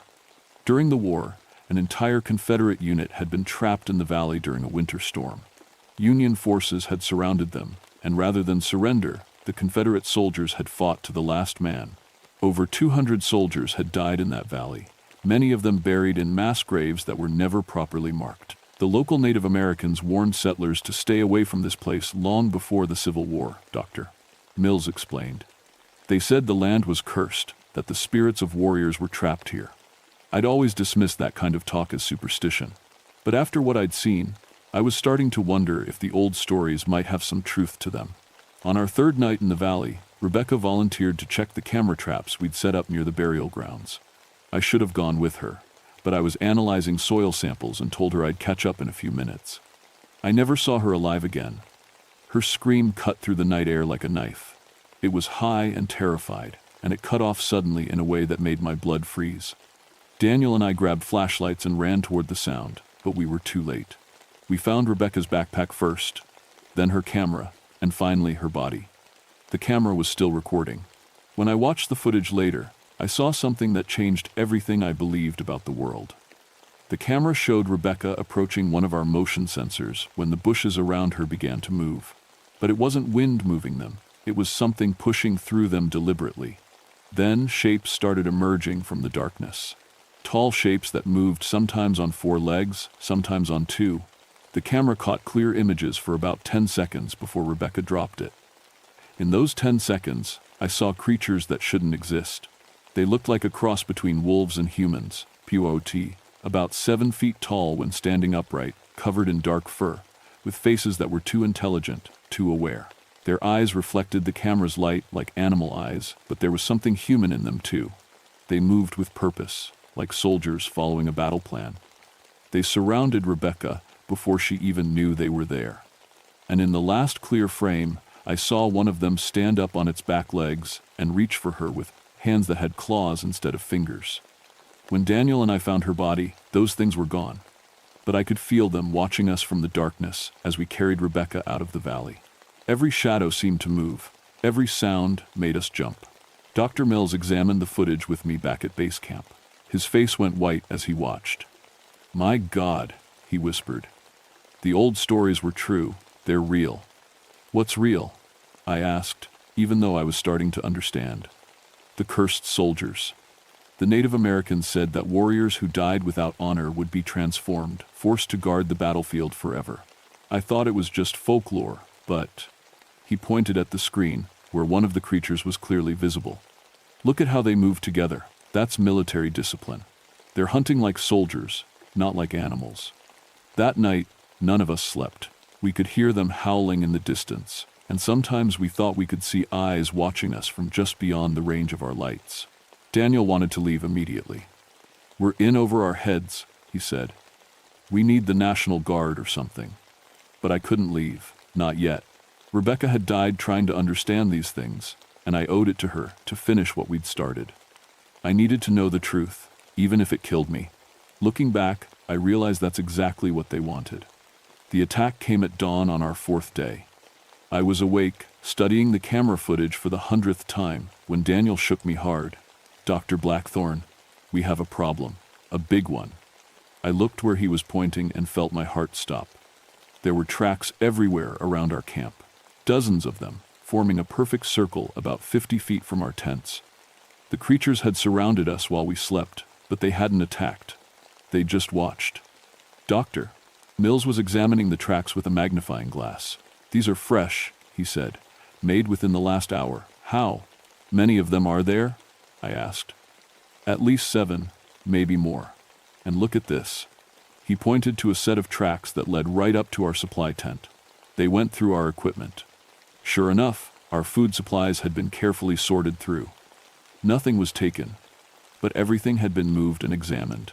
It was like they were studying us the same way we were studying them. They're testing us, I realized, seeing what we'll do. That's when we found the message. Someone, or something, had arranged rocks near our camp in a clear pattern. It wasn't random. The stones formed an arrow pointing deeper into the valley, toward the old burial grounds. "They want us to follow them," Daniel said. "Absolutely not," Dr. Mills said immediately. "It's obviously a trap." But I was already packing my gear. If it's a trap, then at least we'll finally see what we're dealing with. We can't keep running from this. Dr. Mills refused to come with us, but Daniel insisted on accompanying me. "You're not going alone," he said. "Rebecca died alone. That's not happening again." I should have ordered him to stay at camp. I should have called for backup or evacuation. But I was obsessed with understanding these creatures, and that obsession clouded my judgment. We followed the stone arrow deeper into Shadow Valley than I'd ever gone before. The trees grew thicker and taller, blocking out most of the sunlight. Ancient burial mounds rose from the forest floor like small hills, covered in moss and fallen leaves. The tracks led us to the largest mound, where we found something that made my scientific worldview crumble completely. There was a clearing around the burial mound, and in that clearing were the remains of a camp, but not a modern camp. This one had been there for over 100 years. I could see the remnants of Civil War-era equipment. Rusted muskets, brass buttons, pieces of gray uniform fabric that had somehow survived the weather. And standing around the camp were 7 of them. They didn't hide or run when they saw us. They just stood there, watching, like they'd been waiting for us to arrive. In daylight, they were even more terrifying than they'd appeared in Rebecca's camera footage. They stood like humans, but were built like wolves. Their faces were a nightmare combination of both. Elongated snouts filled with teeth, but with human-like intelligence burning in their yellow eyes. Their hands ended in claws, but they held themselves like soldiers, with military posture and discipline. The largest one, obviously the pack leader, stepped forward. When it spoke, I nearly fainted. "You have been studying us," it said in a voice that was part growl, part human speech. "Why?" Daniel grabbed my arm so hard I could feel his fingernails digging into my skin. "It can talk," he whispered. "We are researchers," I managed to say, surprised that my voice worked at all. "We want to understand." The creature tilted its head, considering this. "We were soldiers once. Now we guard this place. You do not belong here." "The Civil War ended over 100 years ago," I said. "For you, perhaps. Not for us. We died here. We remain here. We protect here." Another of the creatures stepped forward and sniffed the air in our direction. "This one carries the scent of the female we killed. He seeks revenge." "No," I said quickly. "I seek understanding. She was my student. I want to know why she died." The pack leader's lips pulled back, showing teeth like daggers. "She sought to capture us, to study us like animals. We are not animals. We are soldiers." "But what are you?" I asked. "How is this possible?" The leader gestured toward the burial mound behind him. "We fought. We died. We were buried without honor in mass graves. The old magic of this place would not let us rest. We became what we needed to become to guard our fallen brothers. I was starting to understand. These weren't just random monsters. They were the cursed spirits of Confederate soldiers, transformed into something between human and wolf, bound to protect the battlefield where they'd died. "We don't want to disturb your rest," I said. "We'll leave and never come back." The pack leader shook his massive head. "Too late. You have seen us. You have evidence. Others will come." That's when I realized we weren't going to be allowed to leave. The pack began to spread out, surrounding us just like they'd surrounded Rebecca. But this time, I was ready. I'd been studying the old burial grounds, and I remembered something Dr. Mills had told me about Native American burial customs. "Wait!" I shouted, pulling a small bag from my backpack. "I have an offering for the honored dead." The creatures stopped moving. The pack leader's ears pricked forward with interest. I emptied the bag onto the ground. It contained tobacco, sage, and sweetgrass, traditional offerings that I'd brought to show respect to the Native American burial sites. "I honor your sacrifice," I said, not really knowing if I was doing this right. "I honor your service. I ask for safe passage for my companion and myself." The pack leader approached the offerings and sniffed them carefully. For a long moment, nobody moved. Then, slowly, he nodded. "You show respect for the dead. This is good. You may leave. But if you return, if you bring others, we will not be so merciful." Daniel and I backed away slowly, never taking our eyes off the pack. It wasn't until we were almost a mile away that we dared to run. We found Dr. Mills dead when we got back to camp. The tent was shredded, and there was blood everywhere. But no body, just his glasses and one of his boots. As we gathered what we could and fled Shadow Valley, I heard the pack howling behind us. But this time, the howls sounded different. They sounded like a funeral song. That was 49 years ago, and I still wake up some nights hearing those howls. The official report blamed all 3 deaths on a pack of aggressive feral dogs that were later eliminated by park services. Of course, no dogs were ever found, and the investigation was closed quickly. My research project was shut down, my funding pulled, and I was quietly transferred to a desk job in Richmond. I never worked in the field again. Every time I tried to go into a forest, I'd start shaking and sweating. The smell of pine trees made me sick. The sound of wind in the leaves made me think I was hearing howls. I retired early and spent the next 30 years researching folklore and Native American history. I wanted to understand what I'd experienced, to find other accounts of similar phenomena. I found more than I'd expected. There are stories like mine from battlefields all across America. Gettysburg, Antietam, Shiloh, Ark, places where soldiers died in great numbers and were buried hastily in mass graves. Park rangers and historians who work at these sites will tell you, if you ask them privately and they trust you, about things they've seen that don't make it into official reports. Strange sounds in the night, figures in old uniforms walking among the monuments, animals that behave in ways that don't make sense. Most of them dismiss it as imagination or stress. But some of them, the ones who've been there longest, they know better. I became a battlefield guide after I retired, specializing in sites where unexplained phenomena had been reported. I couldn't go back to Shadow Valley. It's been closed to the public since 1976. But I could help other people understand the importance of respecting the places where soldiers died. I tell visitors to Civil War battlefields something I learned the hard way. These places are sacred ground. The men who died here deserve our respect and remembrance. If you visit these sites, bring offerings. Say a prayer. Thank them for their sacrifice. Don't treat these places like tourist attractions or hunting grounds. Because some of those soldiers never left. And they're still on duty. I'm 82 years old now, and I won't be around much longer. That's why I'm finally telling this story. People need to know that there are things in this world that science can't explain, and some places where the dead don't rest easy. Shadow Valley is still closed to the public. Officially, it's because of environmental concerns and difficult terrain. But I know the real reason. Every few years, someone tries to sneak in. Urban explorers, paranormal investigators, kids on dares. Most of them come back out scared and never return. But some of them don't come back at all. Last month, I got a call from a young park ranger who works the George Washington National Forest. She'd found some old research files with my name on them and wanted to ask me about Shadow Valley. She'd been hearing stories from local hunters about strange sounds in the woods, about animals behaving strangely. I told her what I'm telling you now. Leave it alone. Some mysteries are meant to stay unsolved. Some places are meant to be left undisturbed. But I know she won't listen. Scientists never do. The need to understand, to explain, to prove, it's stronger than common sense or self-preservation. I know because I was the same way once. If you're reading this and you're thinking about investigating Shadow Valley or any other place like it, remember Rebecca Thornwood. Remember Daniel Ironside. Remember Dr. Mills. And remember that some guards never abandon their posts, no matter how long ago their war ended. The pack is still out there, still protecting the bones of their fallen comrades.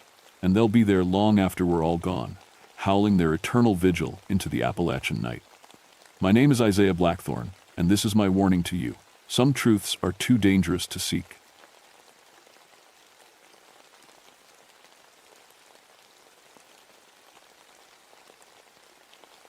My name is Jeremiah Stonecrow, and I've been a ranger in the Daniel Boone National Forest for 24 years.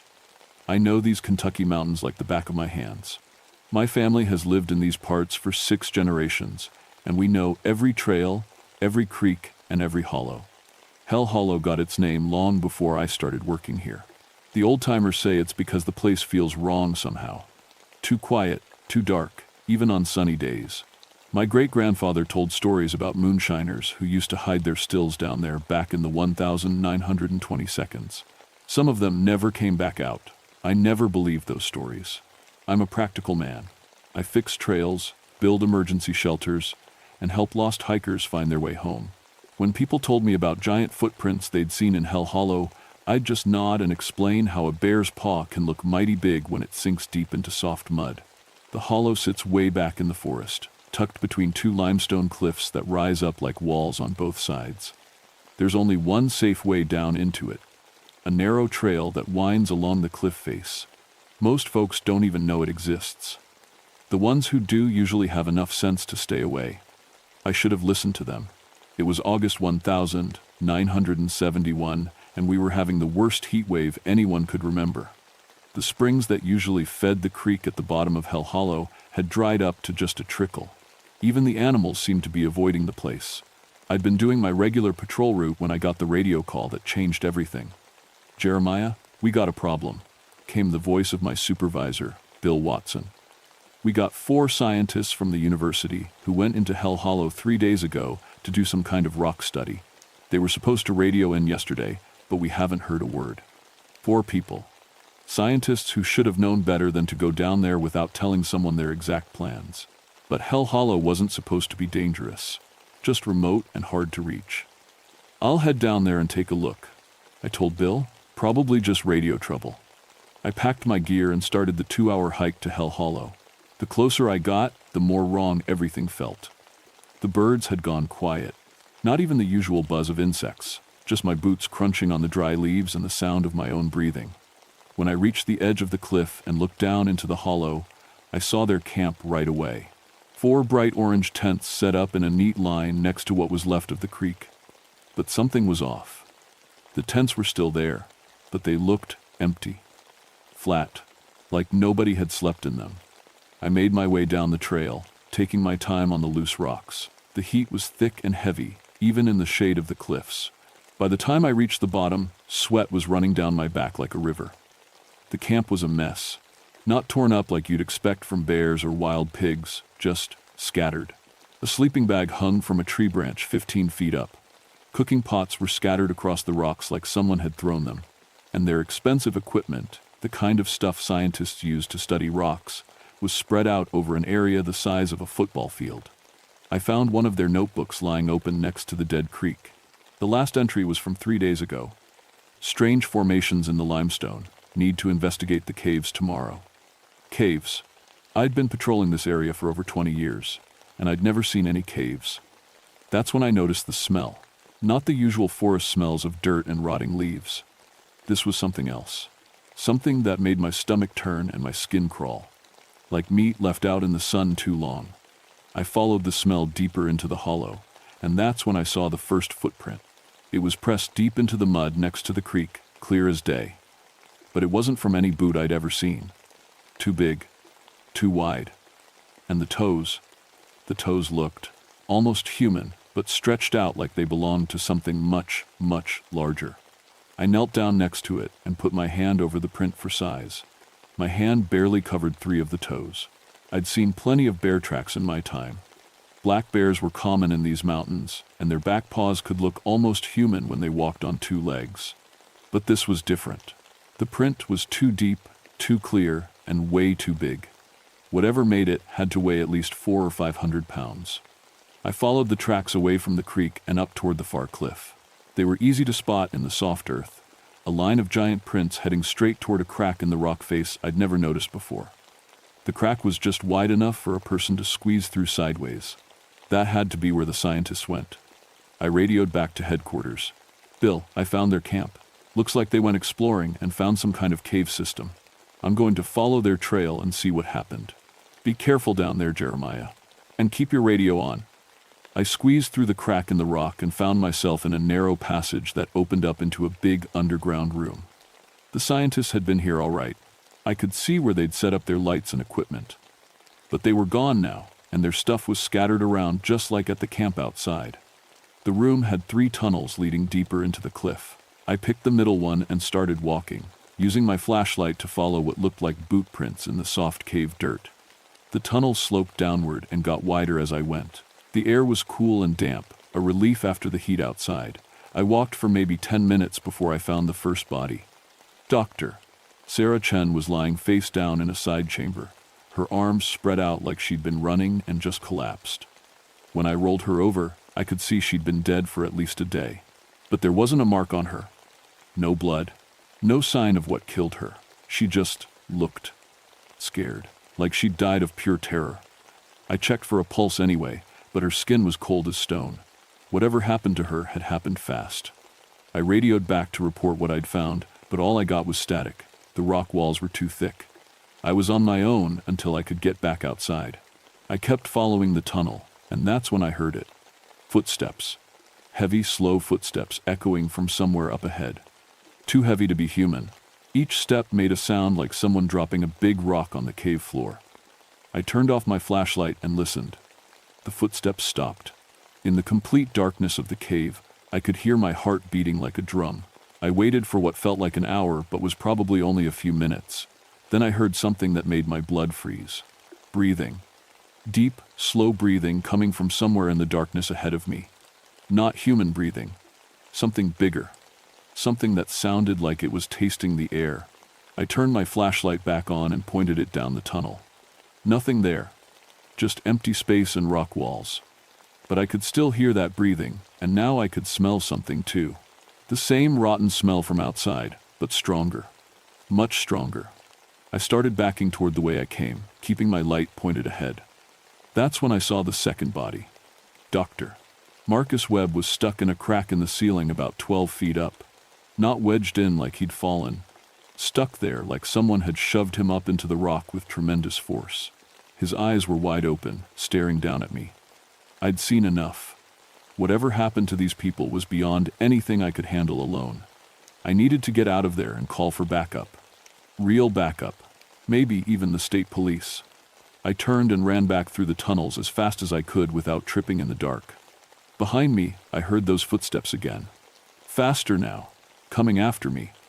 I made it to the crack in the rock just as something huge moved in the darkness behind me. I squeezed through and stumbled out into the hollow, gasping in the hot air like it was the sweetest thing I'd ever tasted. But when I looked back at the crack in the rock, I saw something that made me forget all about the heat. A hand, a massive hand with fingers as thick as tree branches, was reaching out of the crack, feeling around the edges like it was trying to figure out how to get through.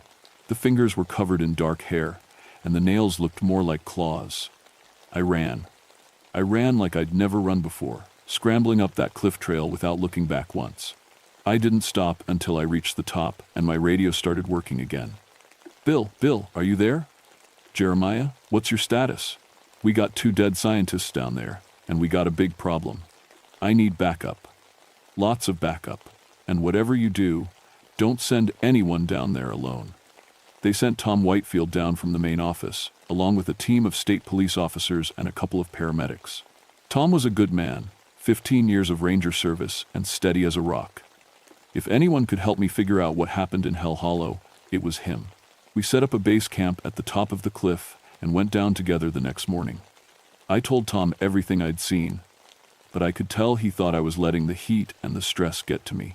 He didn't say it, but I could see it in his eyes when I described the hand reaching out of the cave. "Let's just focus on finding the other 2 scientists," he said. "Then we can worry about what killed them." The first thing we noticed was that the camp below had been torn apart even more. The tents were shredded, like someone had taken a knife to them. The scientists' car, a jeep they'd parked at the bottom of the trail, was flipped upside down. It took 4 men and a winch to flip a jeep like that. "Could have been a bear," said Officer Martinez, one of the state cops. "Big male black bear could do this if it was mad enough." But when we found the tracks around the jeep, Martinez went quiet. They were the same prints I'd seen before, only deeper. Whatever made them had been angry. The crack in the rock was bigger now. What had been just wide enough for a person to squeeze through was now big enough for someone to walk through standing up. The edges looked like they'd been clawed at by something with tremendous strength.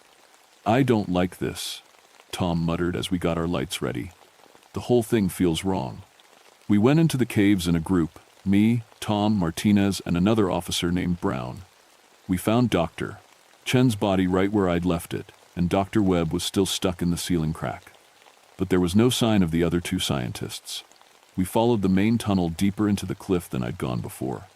The tunnel opened up into a huge underground room with a ceiling so high our lights couldn't reach it. And that's where we found what was left of Dr. Kevin Park. He was hanging from the ceiling by his ankle, about 30 feet up, hanging from a rope made of twisted tree roots. Below him, scratched into the cave floor, were symbols I'd never seen before, circles and lines that looked almost like writing. "How did he get up there?" Brown asked, his voice echoing in the big room. "More important," Tom said. "How do we get him down?" That's when we heard the growl. It came from one of the side tunnels. Why, a low, rumbling sound like a landslide starting up, but it went on too long to be rocks falling. It rose and fell like something breathing, but deeper than any animal I'd ever heard. "Everyone stay together," Martinez said, pulling out his pistol. "Whatever's in here, we face it as a group." The growl came again, closer this time. And then we heard footsteps. The same heavy footsteps I'd heard before, but now there were more of them. Like whatever was down here wasn't alone. Our lights started flickering, all of them at the same time. In the stuttering light, I saw something move at the edge of the big room. Something tall and covered in dark hair, standing just outside the reach of our beams. "There!" Brown shouted, pointing his light toward the movement. But when our lights hit the spot, nothing was there. "We need to leave," I said. "Right now." "We can't leave Dr. Park," Tom argued. "Doctor Park is dead. We need to worry about staying alive." That's when the rocks started falling. Not little pebbles from the ceiling. Big rocks. Boulder-sized chunks of limestone crashing down around us like someone was throwing them. One of them missed Martinez by inches and cracked the cave floor when it hit. "Move! Move!" Martinez yelled. We ran for the tunnel that led back outside, but more rocks blocked our way. We were trapped in the big room with whatever was hunting us. That's when I saw it clearly for the first time. It stood at least 12 feet tall, covered in dark brown hair that looked almost black in our lights. Its shoulders were broader than a doorway, and its arms hung down almost to its knees. But the worst part was its face.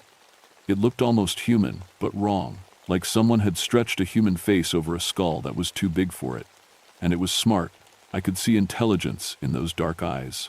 This wasn't just some animal acting on instinct. It was thinking, planning. It looked right at me and opened its mouth, showing teeth the size of my thumb. Then it let out a roar that shook dust from the ceiling and made my ears ring. Brown shot at it 3 times. I saw the bullets hit its chest, but it didn't even flinch. It just looked at Brown like he was an annoying bug, then reached down and picked up a rock the size of a washing machine. It threw the rock at Brown with perfect aim. Officer Brown was there 1 second, and the next second, he was just gone, crushed under tons of limestone. "Run!" Tom screamed. We scattered in different directions. Martinez went left toward one of the side tunnels. Tom went right. I dove behind a pile of fallen rocks and tried to make myself as small as possible. The creature followed Martinez. I heard him screaming for about 10 seconds, and then the screaming stopped. I waited behind those rocks for what felt like hours, listening to that thing moving around in the darkness. Sometimes I'd hear Tom's voice calling my name from somewhere in the tunnels, but I didn't answer.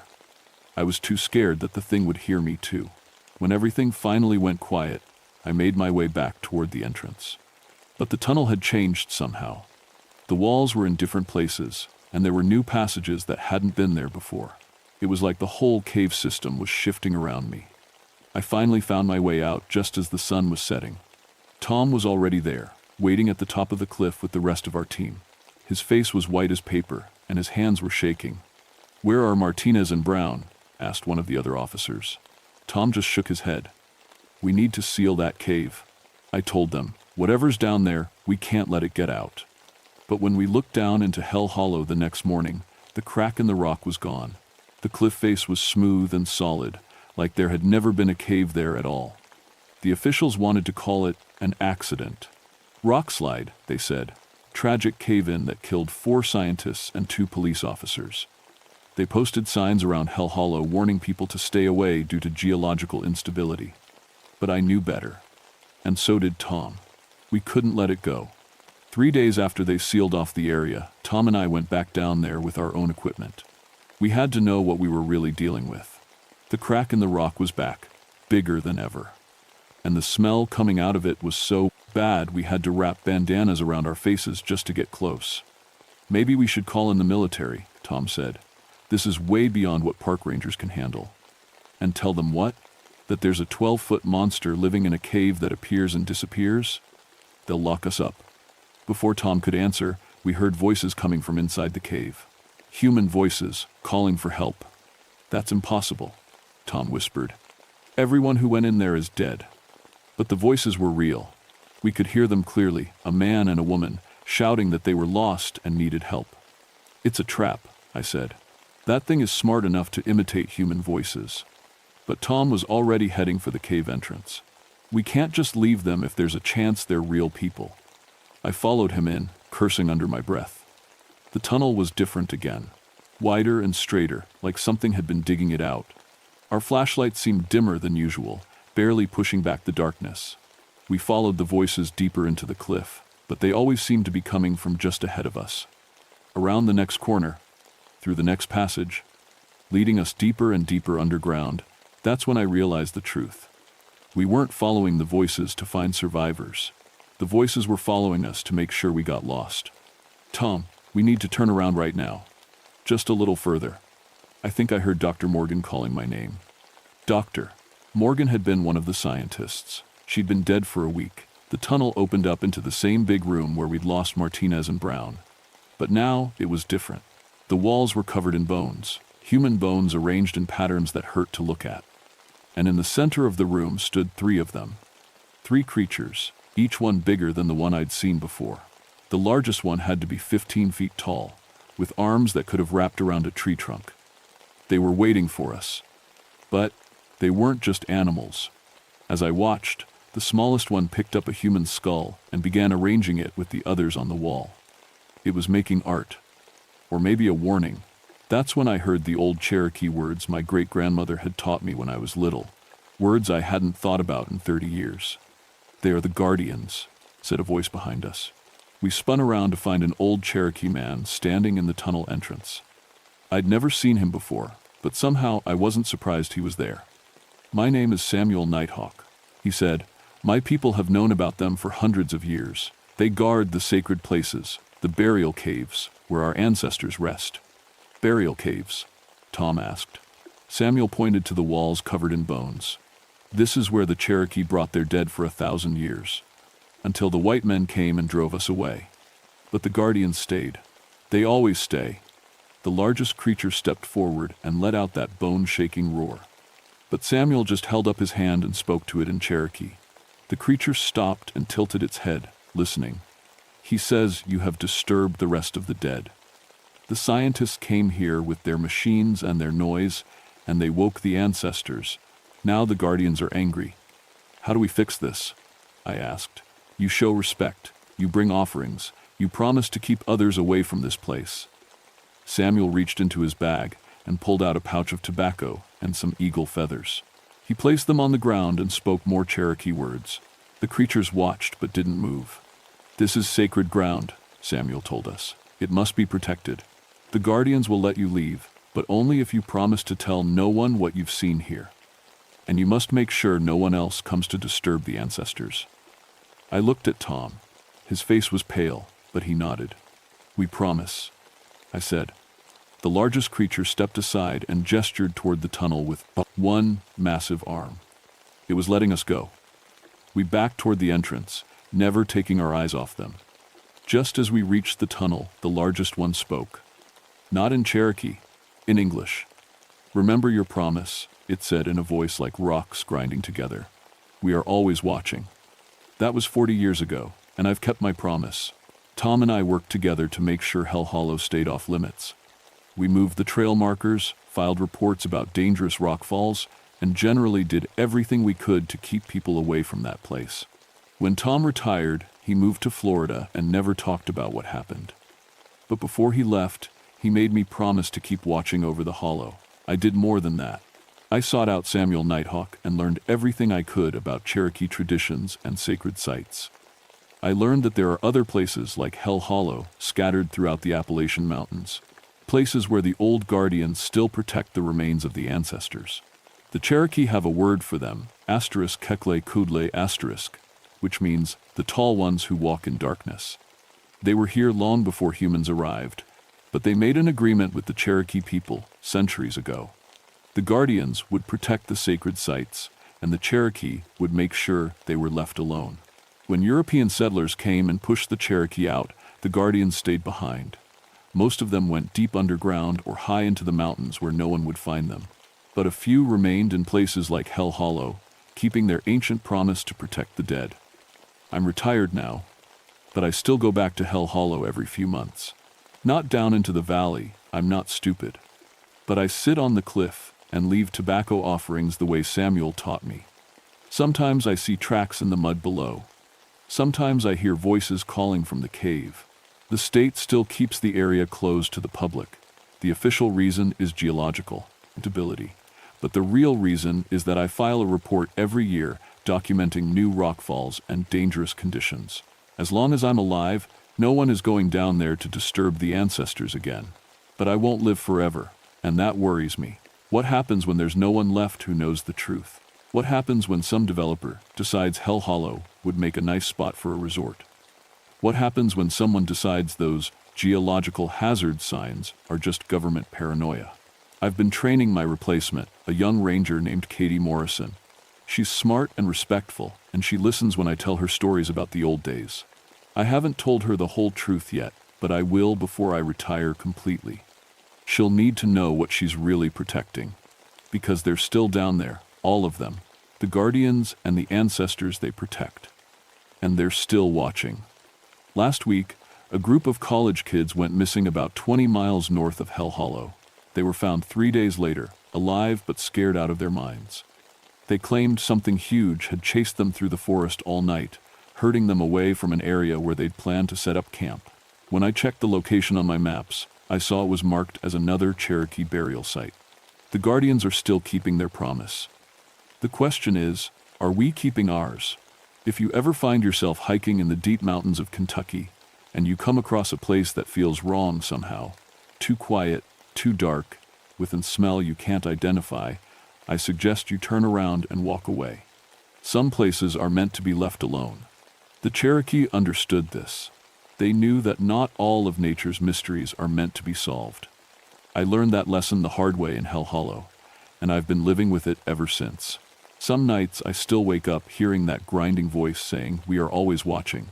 And I know it's true, they're still down, there, in Hell Hollow and places like it throughout these ancient mountains, keeping watch over the sacred places, protecting the dead from those who would disturb their rest. And as long as we respect that, they'll leave us alone. But forget that respect, ignore those warnings, and you might find yourself face to face with something that was old when your ancestors were young.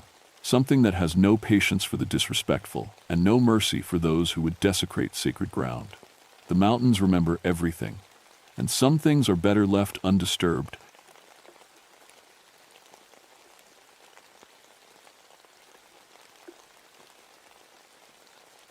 My name is Malachi Ravenwood, and I've been a park ranger in North Carolina's Pisgah National Forest for 19 years.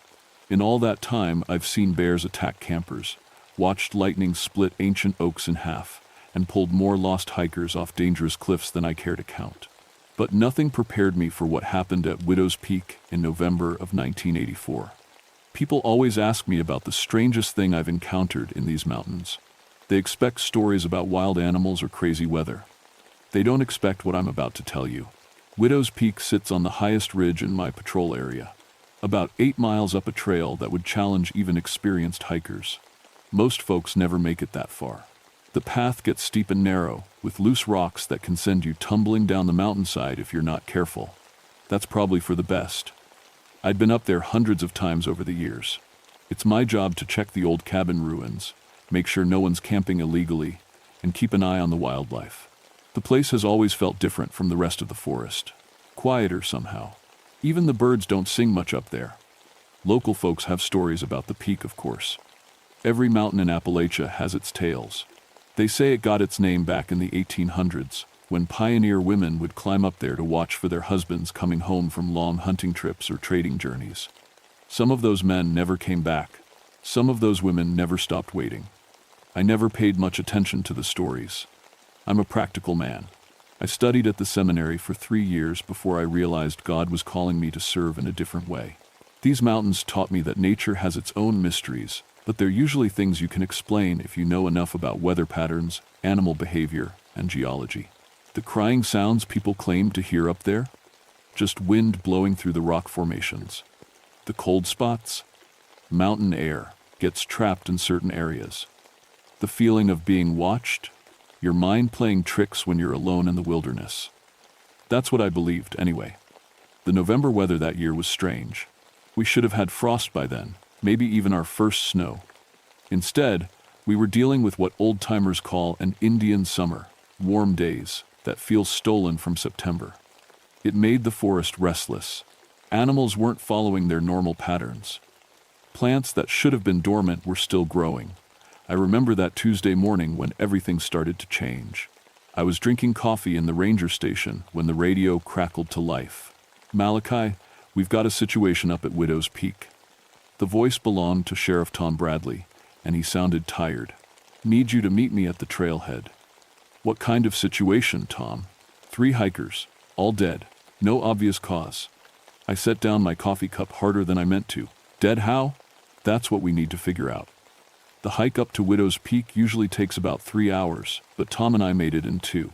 We found the bodies near the old cabin ruins, arranged in a rough circle like they'd been sitting around a campfire. But there was no fire, no obvious injuries, no signs of violence. All 3 were experienced hikers. I recognized one of them, a guy named Pete Morrison, who'd been coming to these mountains for 15 years. He knew every trail, every dangerous spot, every place where the weather could turn deadly in minutes. "Medical examiner's on his way up," Tom said, crouching next to the nearest body. "But I wanted you to take a look first. You know this place better than anyone." I walked around the scene, looking for anything that might explain what happened. The hikers' gear was neatly arranged. Their tent was properly set up. Food was still hanging in a bear bag, untouched. Everything looked normal, except for the expressions on their faces. They looked terrified. Not surprised, not shocked, terrified. Like they'd seen something that froze their blood before they died. "Tom," I said quietly, "look at their eyes." He did, and I watched his face go pale. All 3 hikers were staring in the same direction, toward the edge of the cliff where the land dropped away into nothing. That's when I noticed how cold it was getting. The temperature had dropped at least 20 degrees since we'd arrived, and the sun was still shining. Fog was starting to roll in from the valley below, thick and gray and moving faster than it should. "We need to get the medical examiner up here quickly," I said. "And then we need to get everyone off this mountain." But even as I said it, I knew it was already too late. The medical examiner, Dr. Sarah Chen, arrived with 2 assistants just as the fog reached the peak. She was a no-nonsense woman who'd seen every kind of death the mountains could deliver, but even she seemed unsettled by what she found. "No obvious trauma," she said after examining the first body. "No signs of poisoning, no evidence of disease. Heart stopped, but I can't tell you why." I helped her team document the scene while Tom tried to reach the sheriff's office on his radio. The fog was getting thicker, making everything look ghostly and strange. The temperature kept dropping. "Malachi," one of Dr. Chen's assistants called out. His name was Kevin, and he was pointing his camera toward the tree line. "I'm getting some weird readings on the equipment." I walked over to look. The digital camera's display was showing shapes that shouldn't be there. Tall, thin figures standing among the trees. But when I looked with my naked eyes, I saw nothing. "Equipment malfunction," Dr. Chen said. But she sounded like she was trying to convince herself. That's when we heard the crying. It started soft, like wind through leaves, but gradually got louder. It was definitely a woman's voice, full of sadness and pain. The sound seemed to come from everywhere and nowhere at once. "Where's that coming from?" Kevin whispered. Tom had stopped trying to use his radio. He was standing perfectly still, listening. "I've heard stories about this place," he said quietly. "Never believed them before." The crying got louder, and now we could hear words mixed in with the sobs. "Help me, please. Where are they? Come back to me." "Doctor." Chen was trying to work, but her hands were shaking. "We need to finish here and get down the mountain," she said. "This fog is getting dangerous." But the fog wasn't just getting thicker, it was getting colder. Our breath was coming out in white puffs, and ice was starting to form on the rocks around us. That's when Kevin collapsed. He just dropped to his knees like someone had hit him with a hammer.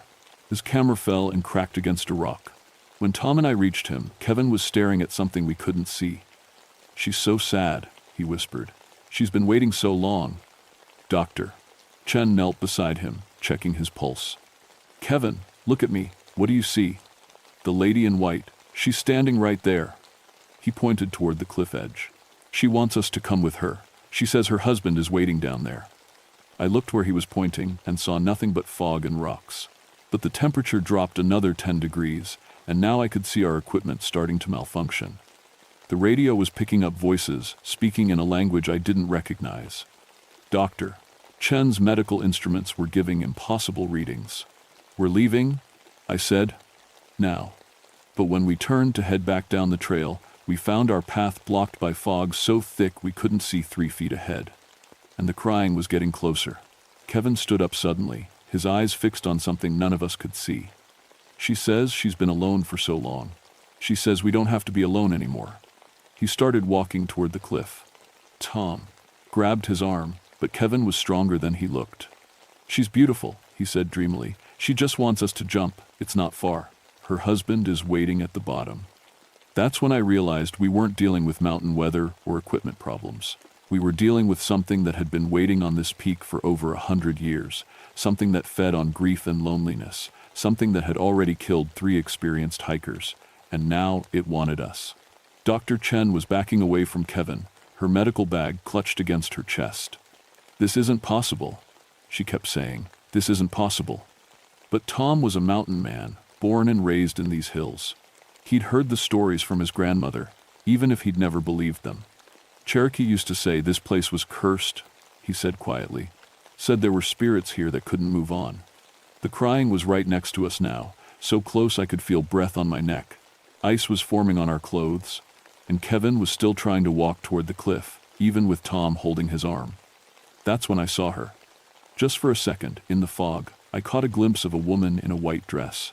She was beautiful and terrible at the same time, with long dark hair and eyes full of endless sadness.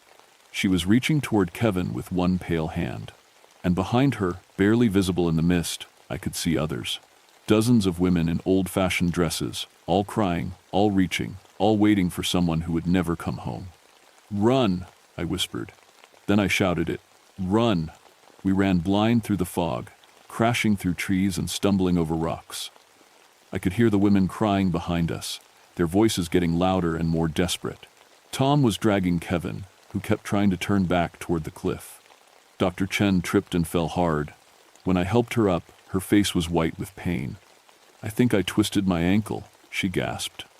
The fog was following us, rolling down the mountain like water. Inside it, I could see shapes moving, women in white dresses, always just at the edge of vision. The temperature was still dropping.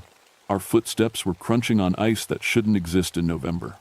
"There's a cave about half a mile down," I said. "If we can make it there, we might be able to wait this out."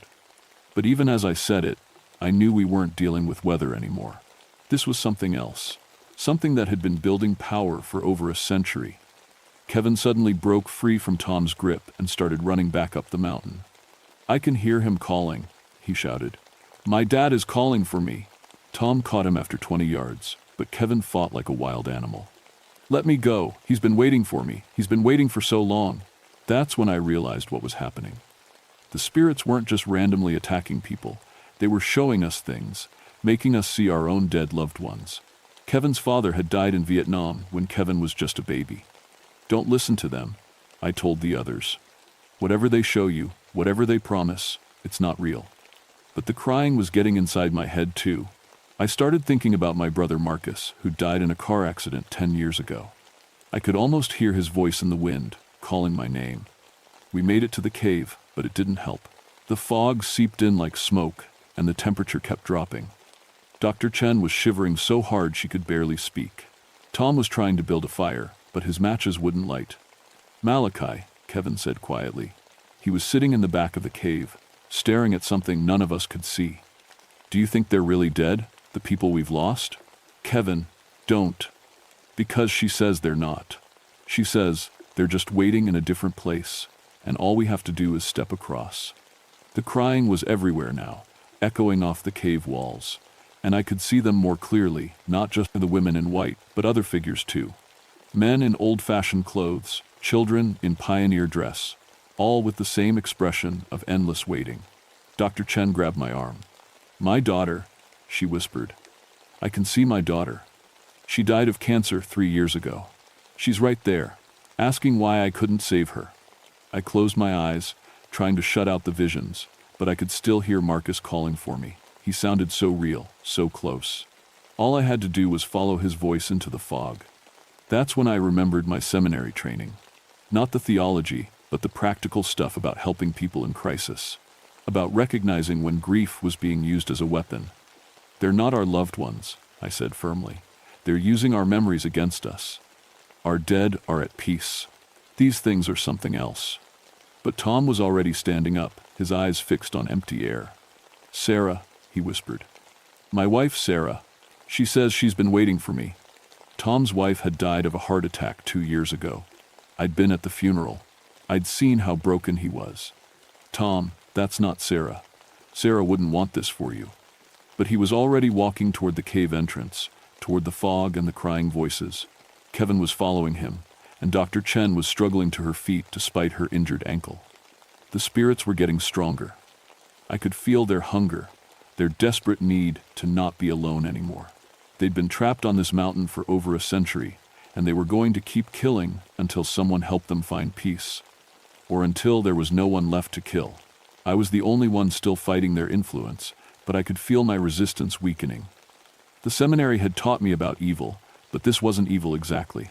This was grief so pure and powerful it had become its own kind of force.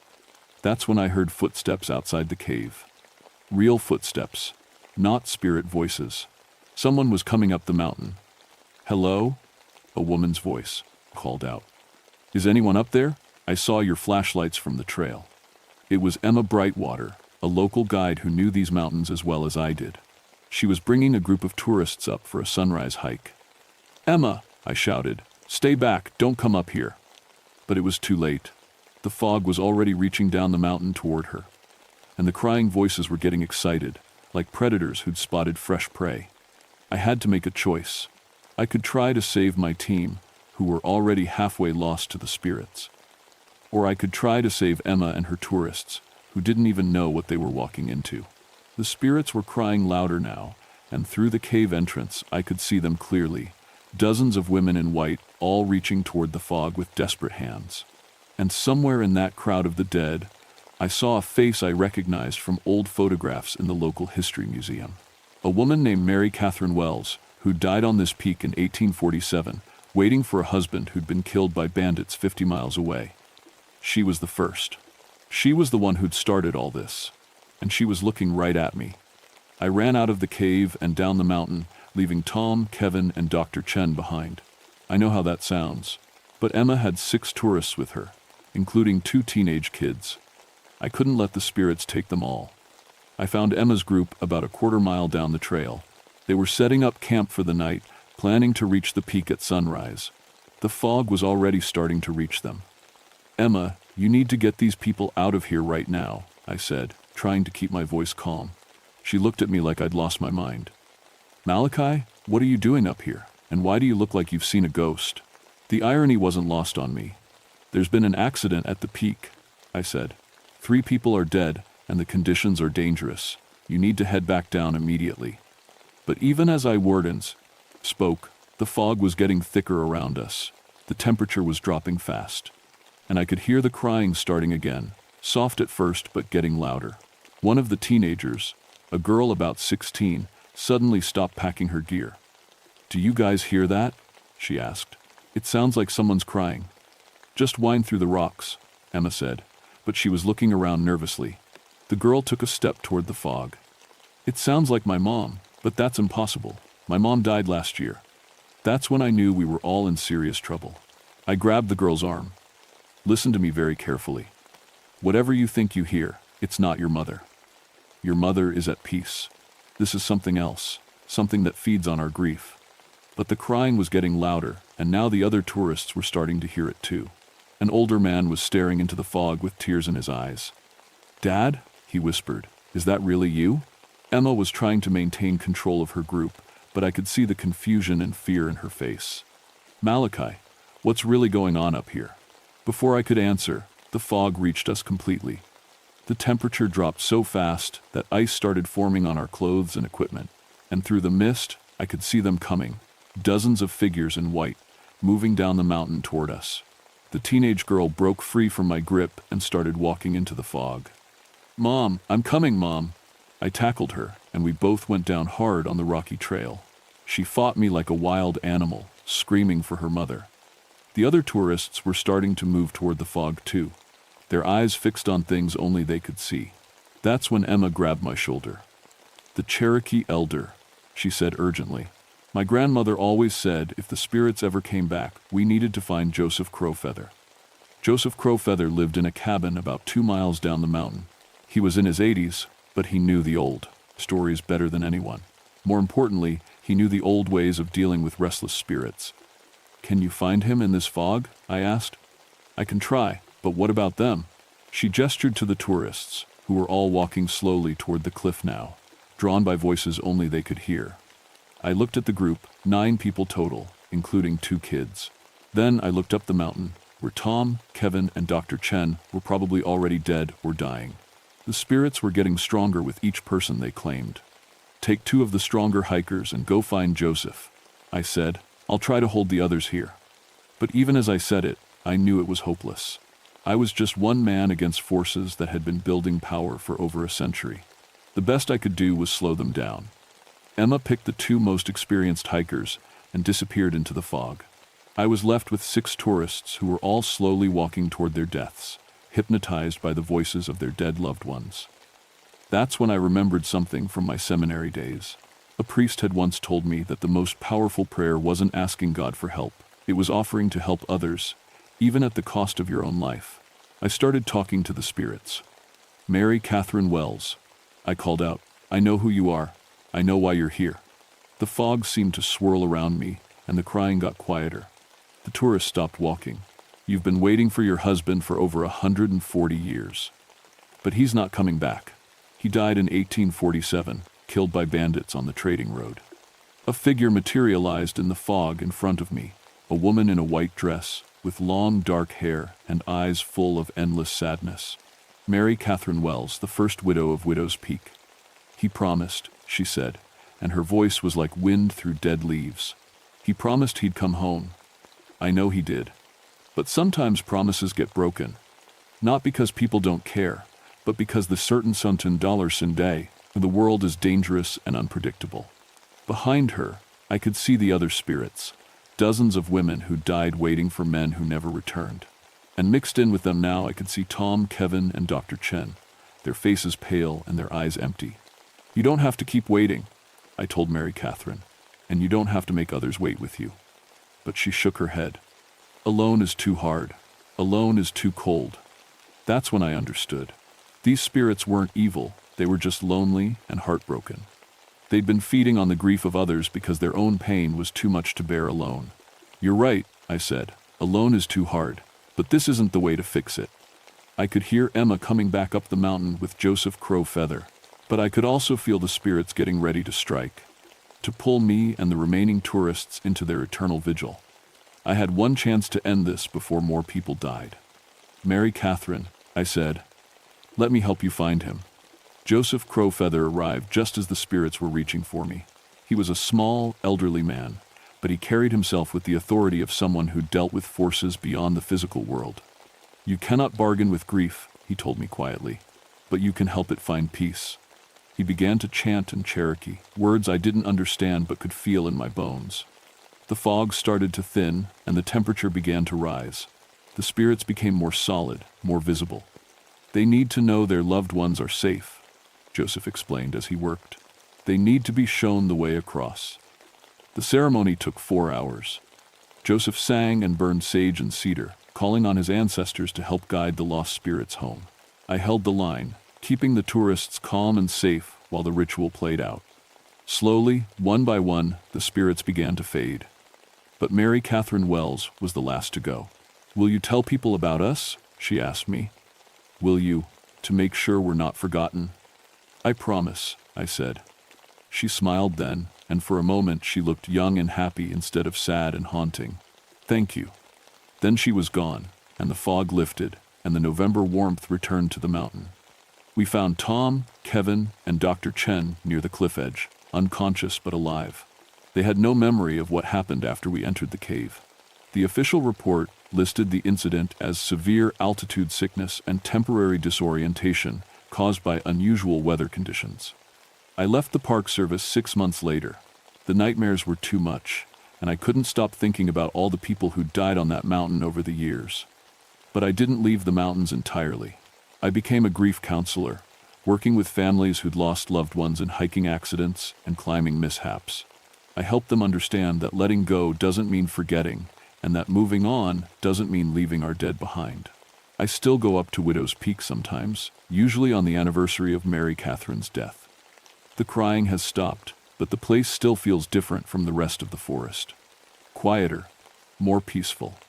But sometimes, on warm November nights when the fog rolls in from the valley, I can still hear whispers in the wind.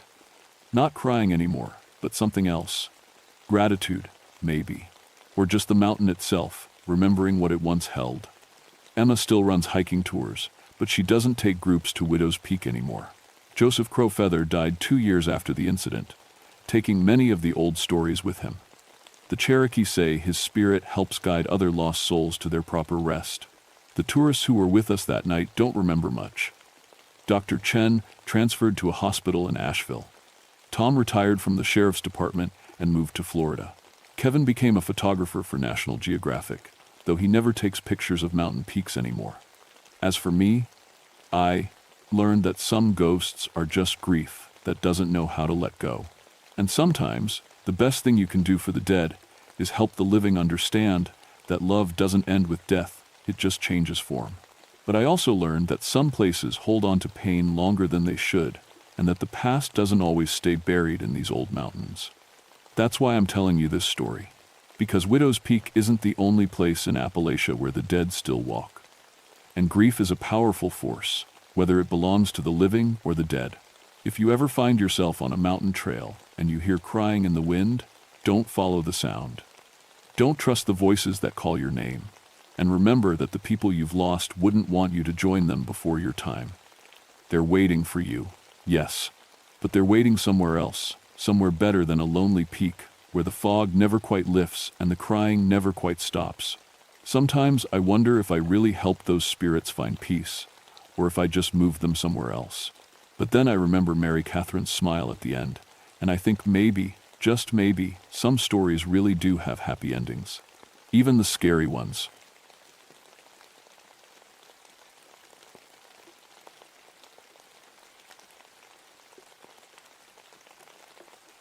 My name is Ezekiel Darkwood, and I've been a park ranger for 20 years. People always laugh at my last name, like it's made up for a scary movie. But let me tell you something. After what happened in Bone Church Valley, I wish it was just a joke. I work in Jefferson National Forest in Virginia. My job is simple: protect the old sites that tell our history. Native American burial grounds, Civil War battlefields, old settlements. I've seen it all. Or at least, I thought I had. Before I became a ranger, I was a minister. Preached at a small church for 10 years before I lost my faith. Not in God, mind you, but in people. Too much politics, too much hate disguised as holy words. So I traded my pulpit for hiking boots and found peace in the mountains. The mountains of Appalachia hold secrets. Every ranger knows this. We find old cabins hidden in hollers that maps forgot. Stone circles that nobody remembers building. Sometimes we find bones, usually animals, sometimes people who got lost and never made it home. But I always thought the weird stories were just that, stories. Mountain folk love their tales of haints and devils, snake-handling churches, faith healers, prophets who talk to spirits. I figured if that was the strangest religion got out here, I could handle it. I was wrong. Bone Church Valley sits deep in the forest, hidden behind rock walls that rise up like giant fingers. The valley got its name from an old story about a religious group that lived there in the 1800s. According to local tales, they all vanished one day. Just gone. Left behind a stone church and a lot of questions. The church was built into a natural rock formation, calcium, like someone carved it right out of the mountain. Beautiful work, really. I'd visited it a few times over the years, always gave me the creeps, but I figured that was just the history talking. In June of 1973, everything changed. Dr. Helena Grimshire called me on a Tuesday morning. She was leading an archaeology team from the university, studying old religious sites in the area. Smart woman, knew her history better than anyone. "Ezekiel," she said, her voice excited, "we need access to Bone Church Valley. We found something incredible." I met her team at the valley entrance that afternoon. 5 people total. Dr. Grimshire, 2 graduate students named Mark and Sarah, a photographer called Jim, and a local historian named Mordecai Grimm. Old Mordecai knew every story, every legend in these mountains. "What exactly did you find?" I asked. Dr. Grimshire's eyes were bright with discovery. "The church has a basement, a whole underground level we never knew existed. The entrance was hidden behind fallen rocks. I followed them down the rocky path into the valley. The summer heat felt different here, thicker, heavier. The trees seemed too quiet. Even the birds didn't sing much in Bone Church Valley. The church looked the same as always from the outside. Gray stone walls covered in moss, empty windows like dead eyes, wooden doors hanging crooked on rusty hinges. But something felt wrong, more wrong than usual. "We cleared the rocks yesterday," Mark said, pointing to a dark opening at the base of the church. "There's a whole room down there, maybe more." I shined my flashlight into the hole. Cool air drifted up from below, carrying a smell I couldn't place. Old and musty, but something else too. Something that made my stomach turn. "When do you want to start the full exploration?" I asked. "Tomorrow," Dr. Grimshire said. "We'll set up camp tonight." I should have said no. Should have made them wait, get more permits, bring more people. But I was curious too. In 20 years of protecting these sites, I'd never found anything like this. As we set up their tents near the tree line, I noticed something odd. The grass around the church was brown and dead, even though it was the middle of summer. A perfect circle of dead earth, maybe 100 yards across. "Probably just the soil," Dr. Grimshire said when I mentioned it. "Rocky ground, poor drainage." But I'd been in these mountains long enough to know when something wasn't natural. The dead zone was too perfect, too clean, like something had poisoned the very ground. That night, I lay in my sleeping bag listening to the wind in the trees. Except there was no wind. The air was perfectly still. So what was making that sound? It almost sounded like voices. We went into the underground chamber first thing the next morning. Doctor. Grimshire led the way with her flashlight, followed by Mark and Sarah. Jim brought his camera equipment, and Mordecai came last, muttering prayers under his breath. I brought up the rear, my ranger instincts on high alert. The stone steps were worn smooth, like thousands of feet had walked them over the years. The walls were carved from solid rock, covered in symbols I'd never seen before. Not Native American, not anything I recognized from my religious studies. "This is incredible, Doctor," Grimshire whispered. Her voice echoed in the narrow passage. "The craftsmanship is extraordinary." The steps went down much further than they should have. The church above wasn't that big, but we descended for at least 50 feet before reaching the bottom. And that's when we found the real church. The underground room was huge, bigger than the building above. A natural cave that someone had turned into a place of worship. Stone pews carved from the cave floor. An altar at the far end, raised up on a platform. But it was what the altar was made of that stopped us cold. Human skulls. Dozens of them, stacked and arranged to form a table. Leg bones for supports. Ribs carved with those same strange symbols, arranged in patterns around the base. "Jesus Christ," Mark whispered. "Don't use that name here," Mordecai said sharply. "This ain't a place for holy words."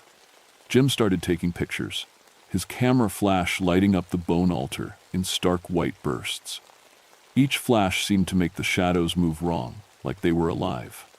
Dr. Grimshire walked closer to examine the altar. "These bones are old, very old, and look at this workmanship. They're not just stacked, they're fitted together like puzzle pieces." I checked my radio. Static. My watch had stopped. The temperature gauge on my pack read 20 degrees colder than it should have been. "We need to document everything, Doctor," Grimshire said. "This could rewrite what we know about religious practices in colonial America." But something was wrong. More wrong than just finding human bones used as furniture. Sarah pointed to the walls. "Dr. Grimshire, look at these carvings." The symbols weren't just carved into the rock, they were burned in. Like someone had used fire or acid to etch them deep into the stone, and they covered every inch of the walls, from floor to ceiling. "It's some kind of language, Doctor," Grimshire said, "but not like anything in my references." Mordecai stayed by the entrance, refusing to come further into the chamber. "This is where they did it," he said. "Where they made their deal." "What deal?" I asked. "The bone worshippers. My great-grandfather told me the stories. They didn't just disappear in 1847. They made a pact with something that ain't human, traded their souls for power." "That's just folklore," Dr. Grimshire said, but her voice wasn't as sure as her words. Jim finished photographing the altar and moved to the walls. "Hey, there's another passage back here," he called. Behind the bone altar, a narrow tunnel led deeper into the mountain. Cool air flowed out of it, carrying that same sick smell I'd noticed the day before. "We'll explore that tomorrow, Doctor," Grimshire decided. "Let's focus on documenting this room first." We spent the rest of the day measuring, photographing, and taking notes. But the longer we stayed down, the worse I felt, like something was watching us, waiting. When we finally climbed back to the surface, the sun was setting. The dead grass around the church looked even more brown, more lifeless than before. "Anyone else feel dizzy?" Sarah asked as we walked back to camp. Mark nodded. "Like being in a car that's spinning." I felt it too. A strange lightness in my head, like the ground wasn't quite solid under my feet. That night, none of us slept well. I woke up around 2 a.m. to the sound of singing. Soft voices drifting across the valley, too far away to make out words but close enough to hear the melody. It was beautiful and terrible at the same time. I unzipped my tent and looked toward the church. Pale light glowed from the windows. But we'd left no lights on. The building had no electricity, no lanterns, nothing that could make that soft, steady glow. I grabbed my flashlight and walked toward the church, my bare feet silent on the dead grass. The closer I got, the clearer the singing became. Multiple voices, men and women, harmonizing in a language I didn't understand. The light was coming from inside the church, but also from below it, from the underground chamber. I reached the front door and pushed it open. The church was empty. No people, no lights. But the singing continued, echoing up from the hole in the floor. I should have woken the others, should have called for backup. Instead, I found myself walking to the opening, my flashlight beam cutting through the darkness below. The bone altar was glowing, not with fire or electric light, but with its own pale radiance. The skulls seemed to be watching me, eye sockets dark and endless. And standing around the altar, translucent as morning mist, were the singers. 20 or 30 people in old-fashioned clothes, men in dark suits, women in long dresses, children with hollow eyes, all of them singing that wordless, haunting song. All of them looking right at me. I ran. I didn't tell the team about the singers. Who would believe me? But I watched Dr. Grimshire and the others closely the next morning, looking for signs that they'd seen or heard something too. Mark looked pale and jumpy. Sarah kept glancing over her shoulder. Even practical Dr. Grimshire seemed on edge. Bad dreams? I asked. The strangest thing, she said. I dreamed I was in the underground chamber, but it was full of people. A whole congregation, like a Sunday service. And they were all... She paused. They were all dead. My blood went cold. What were they doing? Praying, but not to God, to something else. Something that whispered back. We went back down into the chamber after breakfast. This time, I brought extra batteries for my flashlight and a backup radio. Neither would work properly once we got underground. The bone altar looked different in daylight. Older somehow. More solid. The symbols carved into the ribs and skull surfaces seemed deeper, more detailed. I want to explore that back tunnel, Dr. Grimshire announced. Mordecai shook his head. That's where it lives. Where what lives? Jim asked. The thing they made their deal with. The Bone Church folks didn't just worship the dead, they worshipped death itself. Fed its souls in exchange for promises. What kind of promises? Sarah asked. Life after death.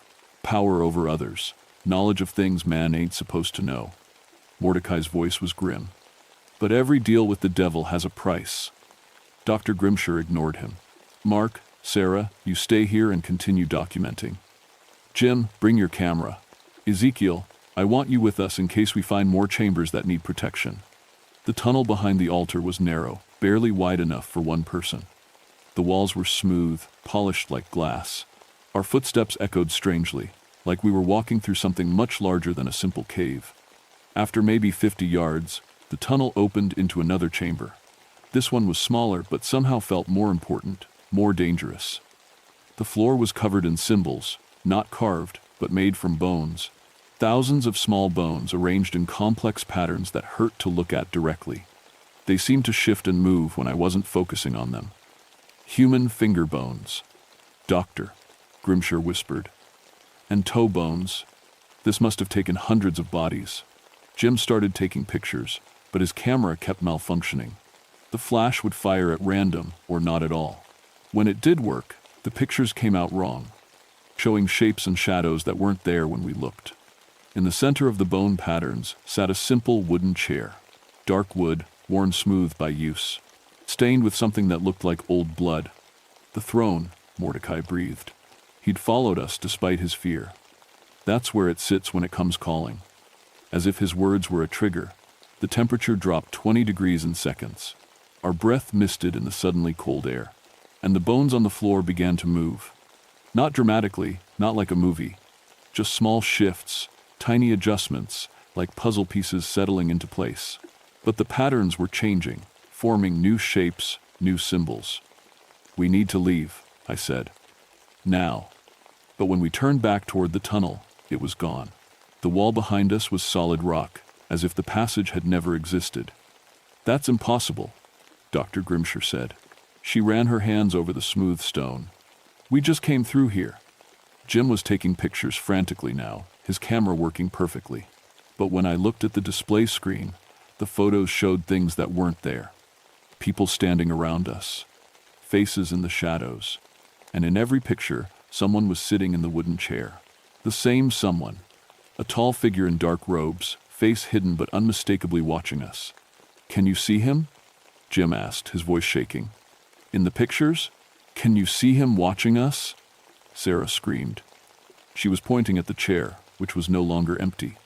A shape sat there, not solid, but not transparent either. Like heat shimmer on summer pavement, but cold instead of warm. The thing in the chair spoke without words.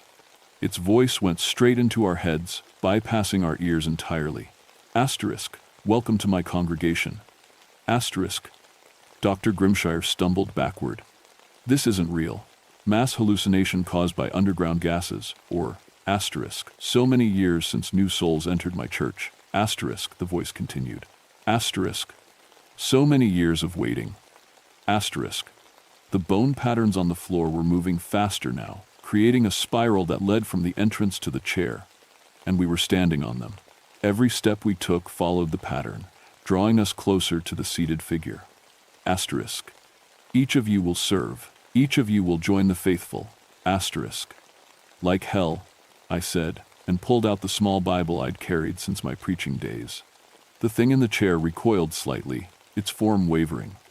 Asterisk. A man of God. How delicious. Your faith will make you a powerful servant. Asterisk. I'm nobody's servant. The figure stood. It was tall, much taller than any human, and its robes seemed to be made of shadow itself. Where its face should be was only darkness, and 2 points of pale light that might have been eyes. Asterisk. You all belong to me now. This place is mine. These mountains are mine, and everyone who enters becomes part of my eternal congregation. Asterisk. That's when the real horror began. Mark started walking toward the chair. Not fighting it, not trying to stop, just walking with a peaceful smile on his face, like he was heading to Sunday service. Mark! Sarah grabbed his arm. What are you doing? Going to join them, he said calmly. It's beautiful, Sarah. You'll see. We'll all see. The thing in the shadows laughed, a sound like bones grinding together. Asterisk, one by one, they always come.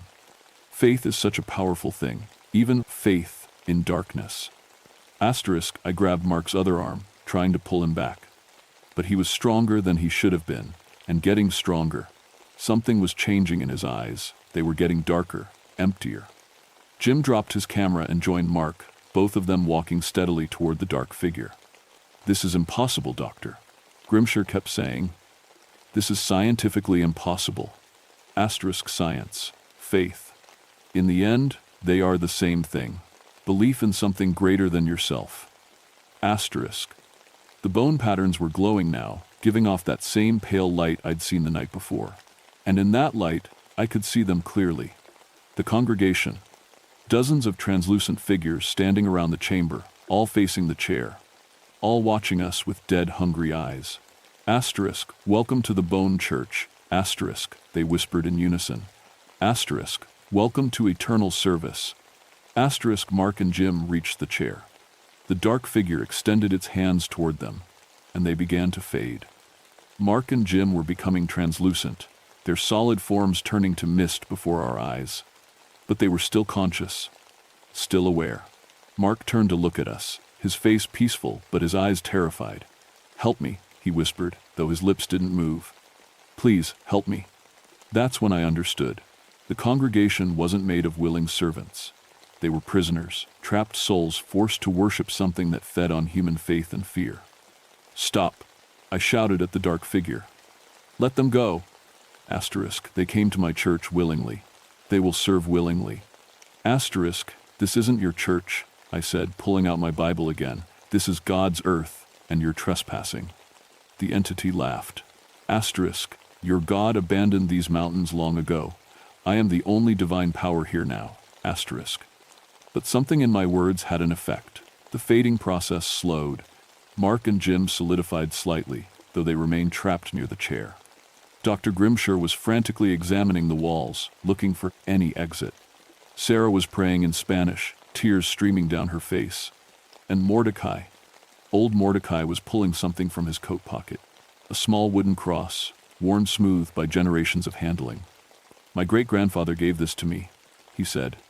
Made from wood taken from the original church, before it was corrupted, before they made their deal. The entity recoiled further. Asterisk, put that away, old man. Asterisk, the Reverend Joshua McKnight, Mordecai continued, holding the cross steady. He was the preacher here before the corruption, before they started worshiping bones and shadows instead of the Lord. Asterisk, that name has no power here. Asterisk, don't it? Mordecai stepped forward. Reverend McKnight cursed this place when he died. said no evil would rest easy in his church, said the light would always find a way back in. The bone patterns on the floor were dimming. The congregation of trapped souls was becoming more solid, more human-looking, and some of them were looking at the dark figure with something other than worship. They were looking at it with anger. That's it, I realized. You're not keeping them here by choice. You're holding them against their will, against the will of the original church. Asterisk, silence. Asterisk, the entity's voice was losing its smooth confidence. It sounded strained, desperate. I opened my Bible to Psalm 23, the most powerful words I knew. The Lord is my shepherd, I shall not want. Asterisk, stop. Asterisk, he maketh me to lie down in green pastures. The trapped congregation was becoming more solid with every word. They were remembering who they were, what they'd been before the corruption took hold. He leadeth me beside the still waters. One of the congregation members, a woman in an old-fashioned dress, stepped away from the crowd. She looked at the dark figure with recognition and disgust. Thomas Grimm, she said clearly. I remember you now. You were our preacher. You led us into darkness. More voices joined hers. Thomas Grimm, who sold our souls. Thomas Grimm, who broke his vows. Thomas Grimm, who serves the enemy of all that is holy. The dark figure was shrinking, its imposing height diminishing. The shadow robes were fading, revealing something more human underneath. Asterisk, no. I am beyond human now. I am eternal. I am power. Asterisk, you're Thomas Grimm, I said, understanding flooding through me. The last preacher of this church. You made a deal with something evil and trapped your own congregation here.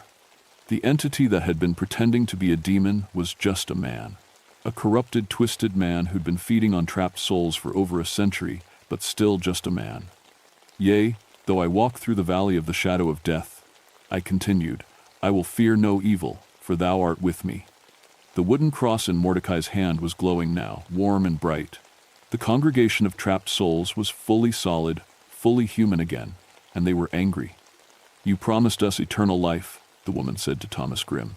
You gave us eternal prison. You used our faith against us, said a man in a dark suit. Made us worship darkness in God's name. They were advancing on their former preacher, and his stolen power was fading with every step they took. Thy rod and thy staff, they comfort me. Mark and Jim suddenly snapped back to full solidity, gasping and stumbling away from the chair. The bone patterns on the floor were cracking, falling apart. Thomas Grimm was just a man now, a thin, pale man in rotting clothes, cowering before the souls he'd betrayed. Surely goodness and mercy shall follow me all the days of my life, and I will dwell in the house of the Lord forever. The trapped congregation reached their former preacher. There was no violence, no dramatic confrontation. They simply surrounded him, and he began to fade just as Mark and Jim had. But this time, it wasn't into service. It was into nothing at all. His last words were barely a whisper. I only wanted to live forever. The moment Thomas Grimm disappeared, the chamber shook. Cracks appeared in the walls, the wooden chair crumbled to dust, and the tunnel entrance reappeared. Move, I shouted. This whole place is coming down. We ran through the collapsing tunnel as rocks fell around us. The bone altar in the main chamber was cracking apart, skulls rolling across the floor. The carved symbols on the walls were fading, the stone returning to natural rock. We made it to the surface, just as the underground chambers collapsed completely. The stone church above remained standing, but the hole in the floor had sealed itself. The entrance to the bone church was gone forever. The congregation of trapped souls stood in the valley around us, translucent again, but peaceful now, free. One by one, they faded into light and were gone. The official report said carbon monoxide poisoning killed Jim and Mark, some kind of underground gas pocket that we accidentally opened. Dr. Grimshire backed up this story, and so did I.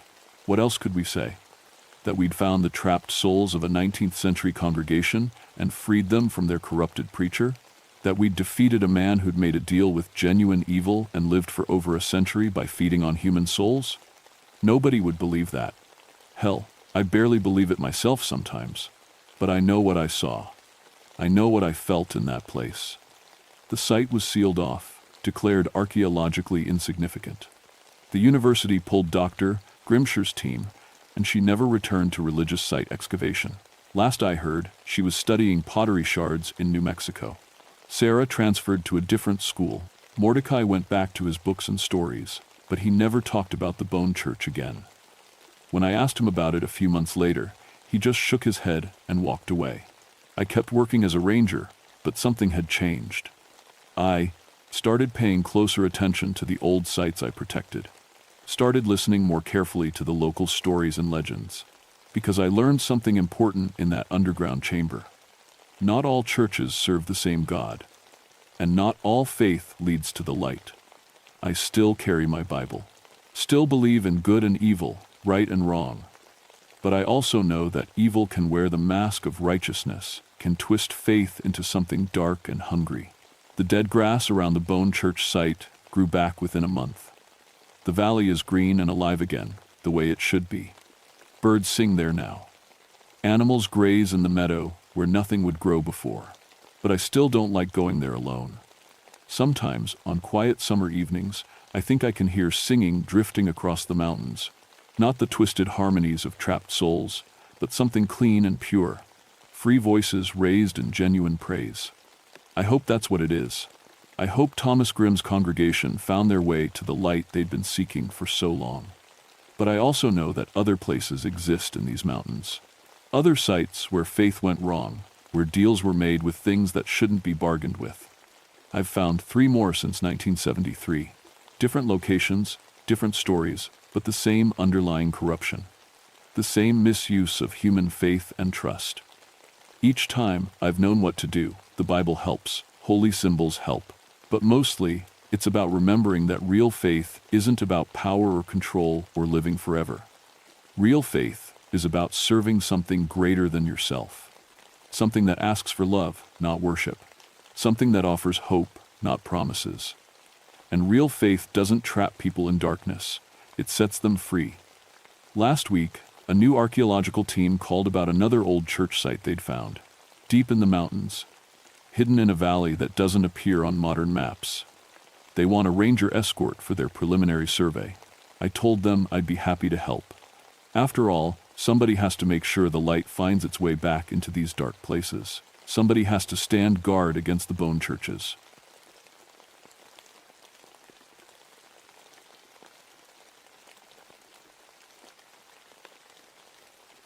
My name is Obadiah Nightshade, and I've been wearing a badge in these mountains for 17 years.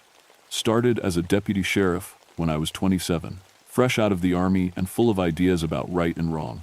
Now I'm 44, got gray in my beard, and I know the mountains keep their own kind of justice. I work for the federal government now, hunting down the bad guys who think these hills will hide their crimes. Drug runners, moonshiners, gun smugglers, they all think the same thing. They think if they go deep enough into the hollers, nobody will find them. They're usually wrong about that. I've made over 200 arrests in these woods, and I know every trail, every cave, every place a man might try to disappear. October of 1978 was different though. The leaves were turning, and there was something in the air that made even the old-timers nervous. They called it a bad moon coming, and they wouldn't go into certain parts of the forest after dark. I figured it was just mountain talk. These folks love their ghost stories and old Cherokee legends. Moonshine Hollow sits deep in the Nantahala National Forest, about 30 miles from the nearest road. It's a place where the mountains fold in on themselves, creating hidden valleys that never see much sunlight. The Cherokee used to call it sacred ground, but these days it's mostly known for one thing: illegal whiskey. For months, we'd been tracking a moonshine operation running out of the hollow. Big operation too. Not some weekend hobby distiller. They were moving hundreds of gallons a week, selling to dealers as far away as Atlanta. My informants told me the leader went by Mountain Mike, and his crew was dangerous. Armed, organized, and mean enough to shoot first if they thought you were law enforcement. I'd been planning a raid for weeks, waiting for the right moment. Federal agents don't go into places like Moonshine Hollow alone, not if they want to come back out. My partner was, she's supposed to be Agent Maria Bloodmoon from the DEA. She was Cherokee herself, grew up in these mountains before going to college and joining the government. Smart as a whip and tougher than most men I knew. The plan was simple. We'd hike in before dawn, set up surveillance, and call for backup once we confirmed the operation was still active. Standard procedure for this kind of bust. I'd done it dozens of times before. But when I got to our meeting point that morning, Maria wasn't there. Her truck was parked where it should be, but she was nowhere to be found. I waited an hour, then 2. Finally, I decided to check the hollow myself. Maybe she'd gone ahead to scout, though that wasn't like her. The trail down into Moonshine Hollow winds between massive oak trees and over rocks worn smooth by thousands of years of rain. About halfway down, I started noticing things that didn't sit right. Animal tracks in the mud, but wrong somehow.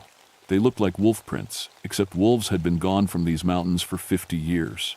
And they were huge, bigger than any wolf I'd ever heard of. The forest was too quiet. No birds singing, no squirrels chattering.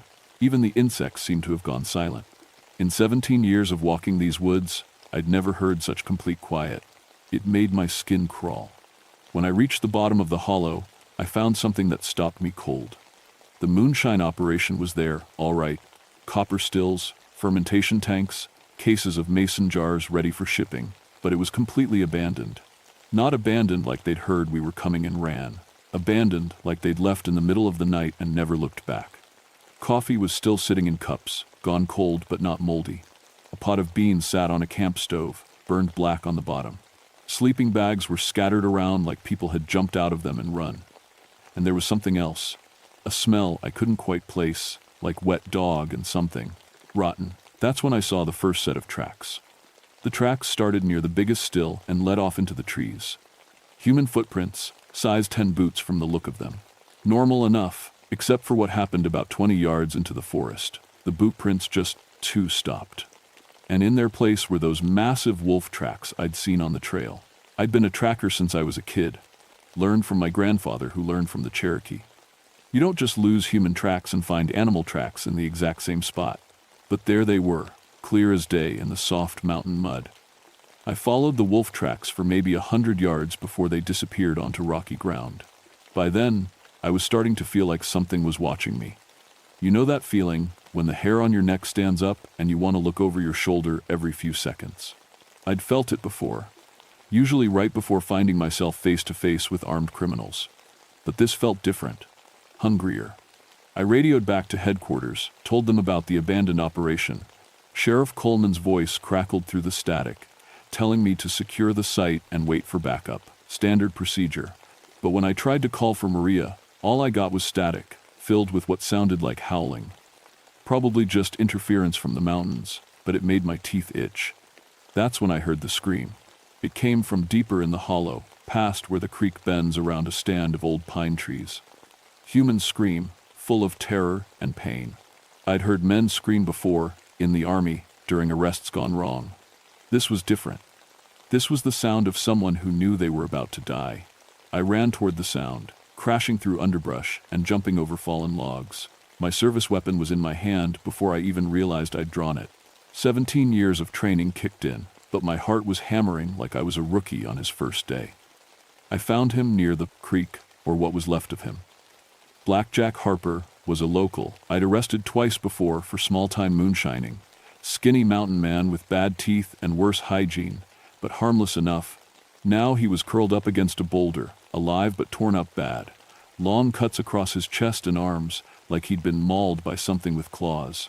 His clothes were shredded, and his eyes were wide with shock. Blackjack. I knelt down beside him, checking for major bleeding. What happened? Who did this to you? He grabbed my arm with a grip that surprised me. For a skinny guy, he was strong. They ain't human, he whispered. They look like us, but they ain't. They change, Ranger. Right in front of your eyes, they change. Who changes? The other moonshiners? Started 3 days ago. Mountain Mike, he made some kind of deal.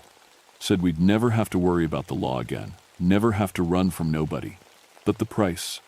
He shuddered, and fresh blood seeped from his wounds. The price was too high. I pressed my shirt against the worst of his cuts, trying to stop the bleeding. What kind of deal, Blackjack? Deal with who? Cherokee spirits, he said. Old magic from before the white man came. But it weren't Cherokee spirits, Ranger. It was something else, something hungry. Before I could ask more questions, we heard it. A howl echoing through the hollow, long and mournful. But underneath the animal sound was something else, something that sounded almost like human laughter. Blackjack tried to get up, panic filling his eyes.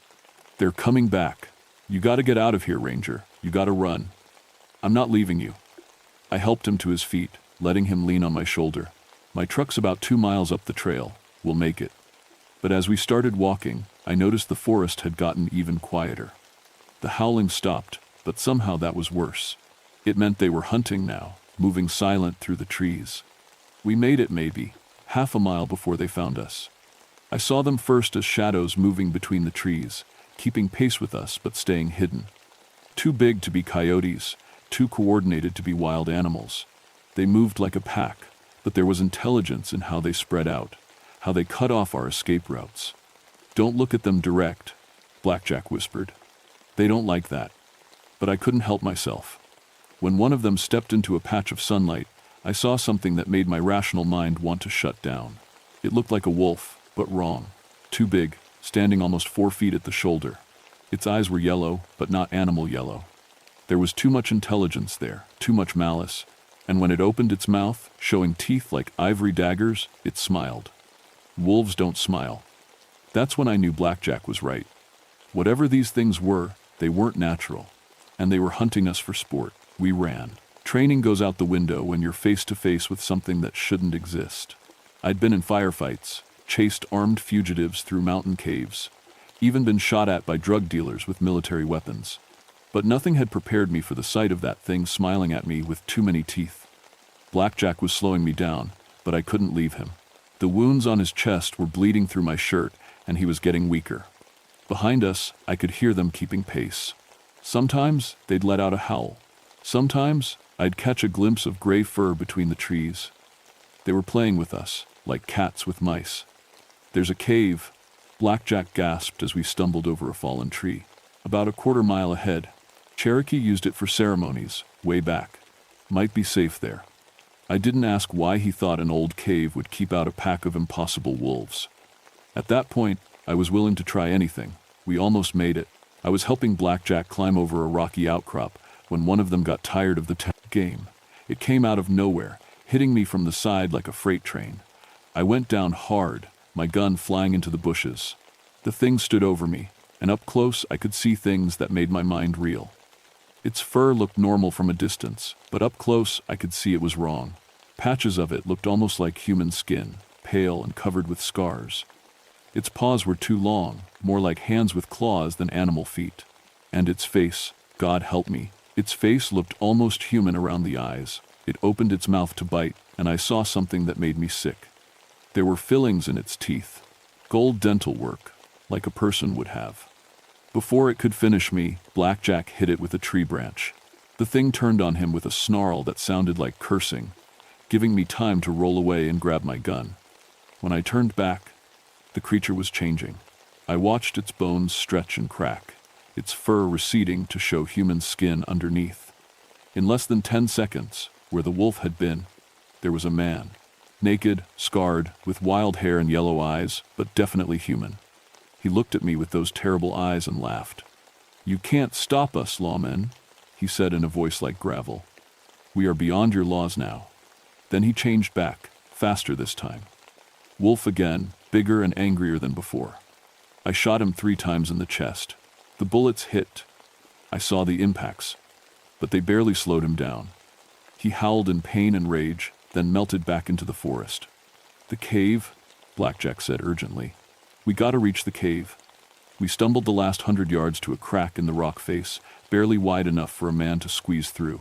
Inside was a natural chamber about the size of a small room, with old symbols painted on the walls. Cherokee writing, from the look of it, though I couldn't read it. "What is this place?" I asked, trying to catch my breath. "Sacred site," Blackjack said, collapsing against the back wall. "Cherokee shamans used to come here to talk to spirits. Mountain Mike, he brought us here 3 days ago. Said he'd made a deal with the old powers." "What kind of deal?" "Protection, power. Said we'd never have to fear the law again, never have to run or hide. All we had to do was let the spirits into us, let them share our bodies." He laughed bitterly. "Didn't tell us the spirits were hungry. Didn't tell us they'd want to hunt and kill, use our bodies for things we never would have done." Outside the cave, I could hear them moving around. scratching at the rocks, testing the entrance. But they didn't come in. Something about the place was keeping them out. The symbols, I said, pointing at the painted walls. Their protection? Cherokee magic. Real magic, not the dark stuff Mountain Mike messed with. But it won't hold forever. Come morning, when the sun hits these rocks, the protection will fade. I checked my watch. It was almost midnight. We had maybe 6 hours before dawn. How many of them are there? Started with 8 of us. Mountain Mike, his 3 cousins, and 4 others. But the spirits, they're hungry for more. They'll try to get into other people, spread like a disease. That's when I heard Maria's voice outside the cave. Obadiah, are you in there? I've been looking for you. My heart jumped. Maria was alive, and she'd found us. But something in Blackjack's face made me hesitate. Don't answer, he whispered. That ain't your partner anymore. Obadiah, I know you can hear me. Maria's voice was right outside the cave entrance now. I found the moonshine operation. These people are dangerous. We need to get out of here. It sounded exactly like her. Same voice, same way of talking. But Blackjack was shaking his head frantically. How do you know it's not her? I whispered. Because I saw what happened to her, he said quietly. They caught her yesterday morning when she came down to scout. Made her, one of them. My blood went cold. You're sure? I watched them do it. 3 of them held her down while Mountain Mike cut her with a special knife, spoke words in the old language. Then the spirit went into her, and she changed, started hunting with them. Outside, Maria's voice was getting impatient. Obadiah, we need to go. There are more of them coming. I wanted to believe it was really her. Maria had been my partner for 2 years. We'd saved each other's lives more than once. But I remembered how that thing had smiled at me with too many teeth. How it had gold fillings like a person.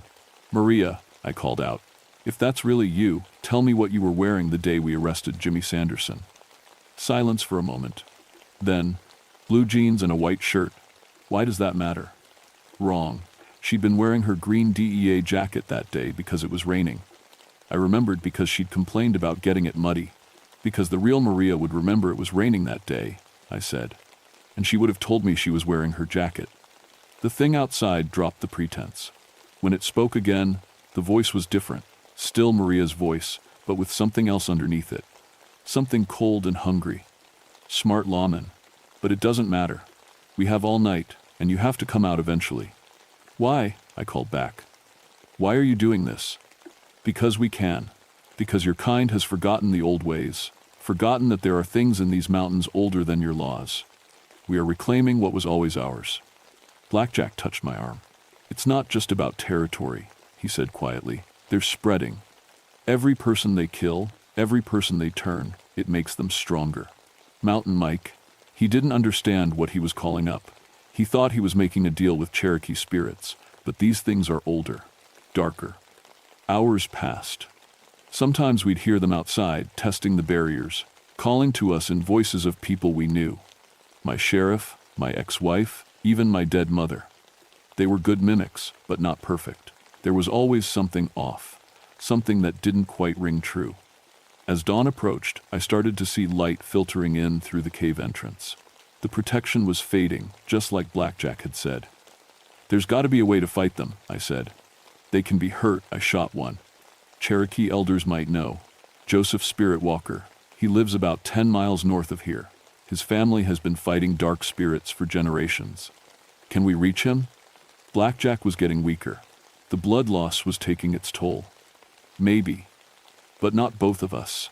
I'm slowing you down, and they'll follow my scent.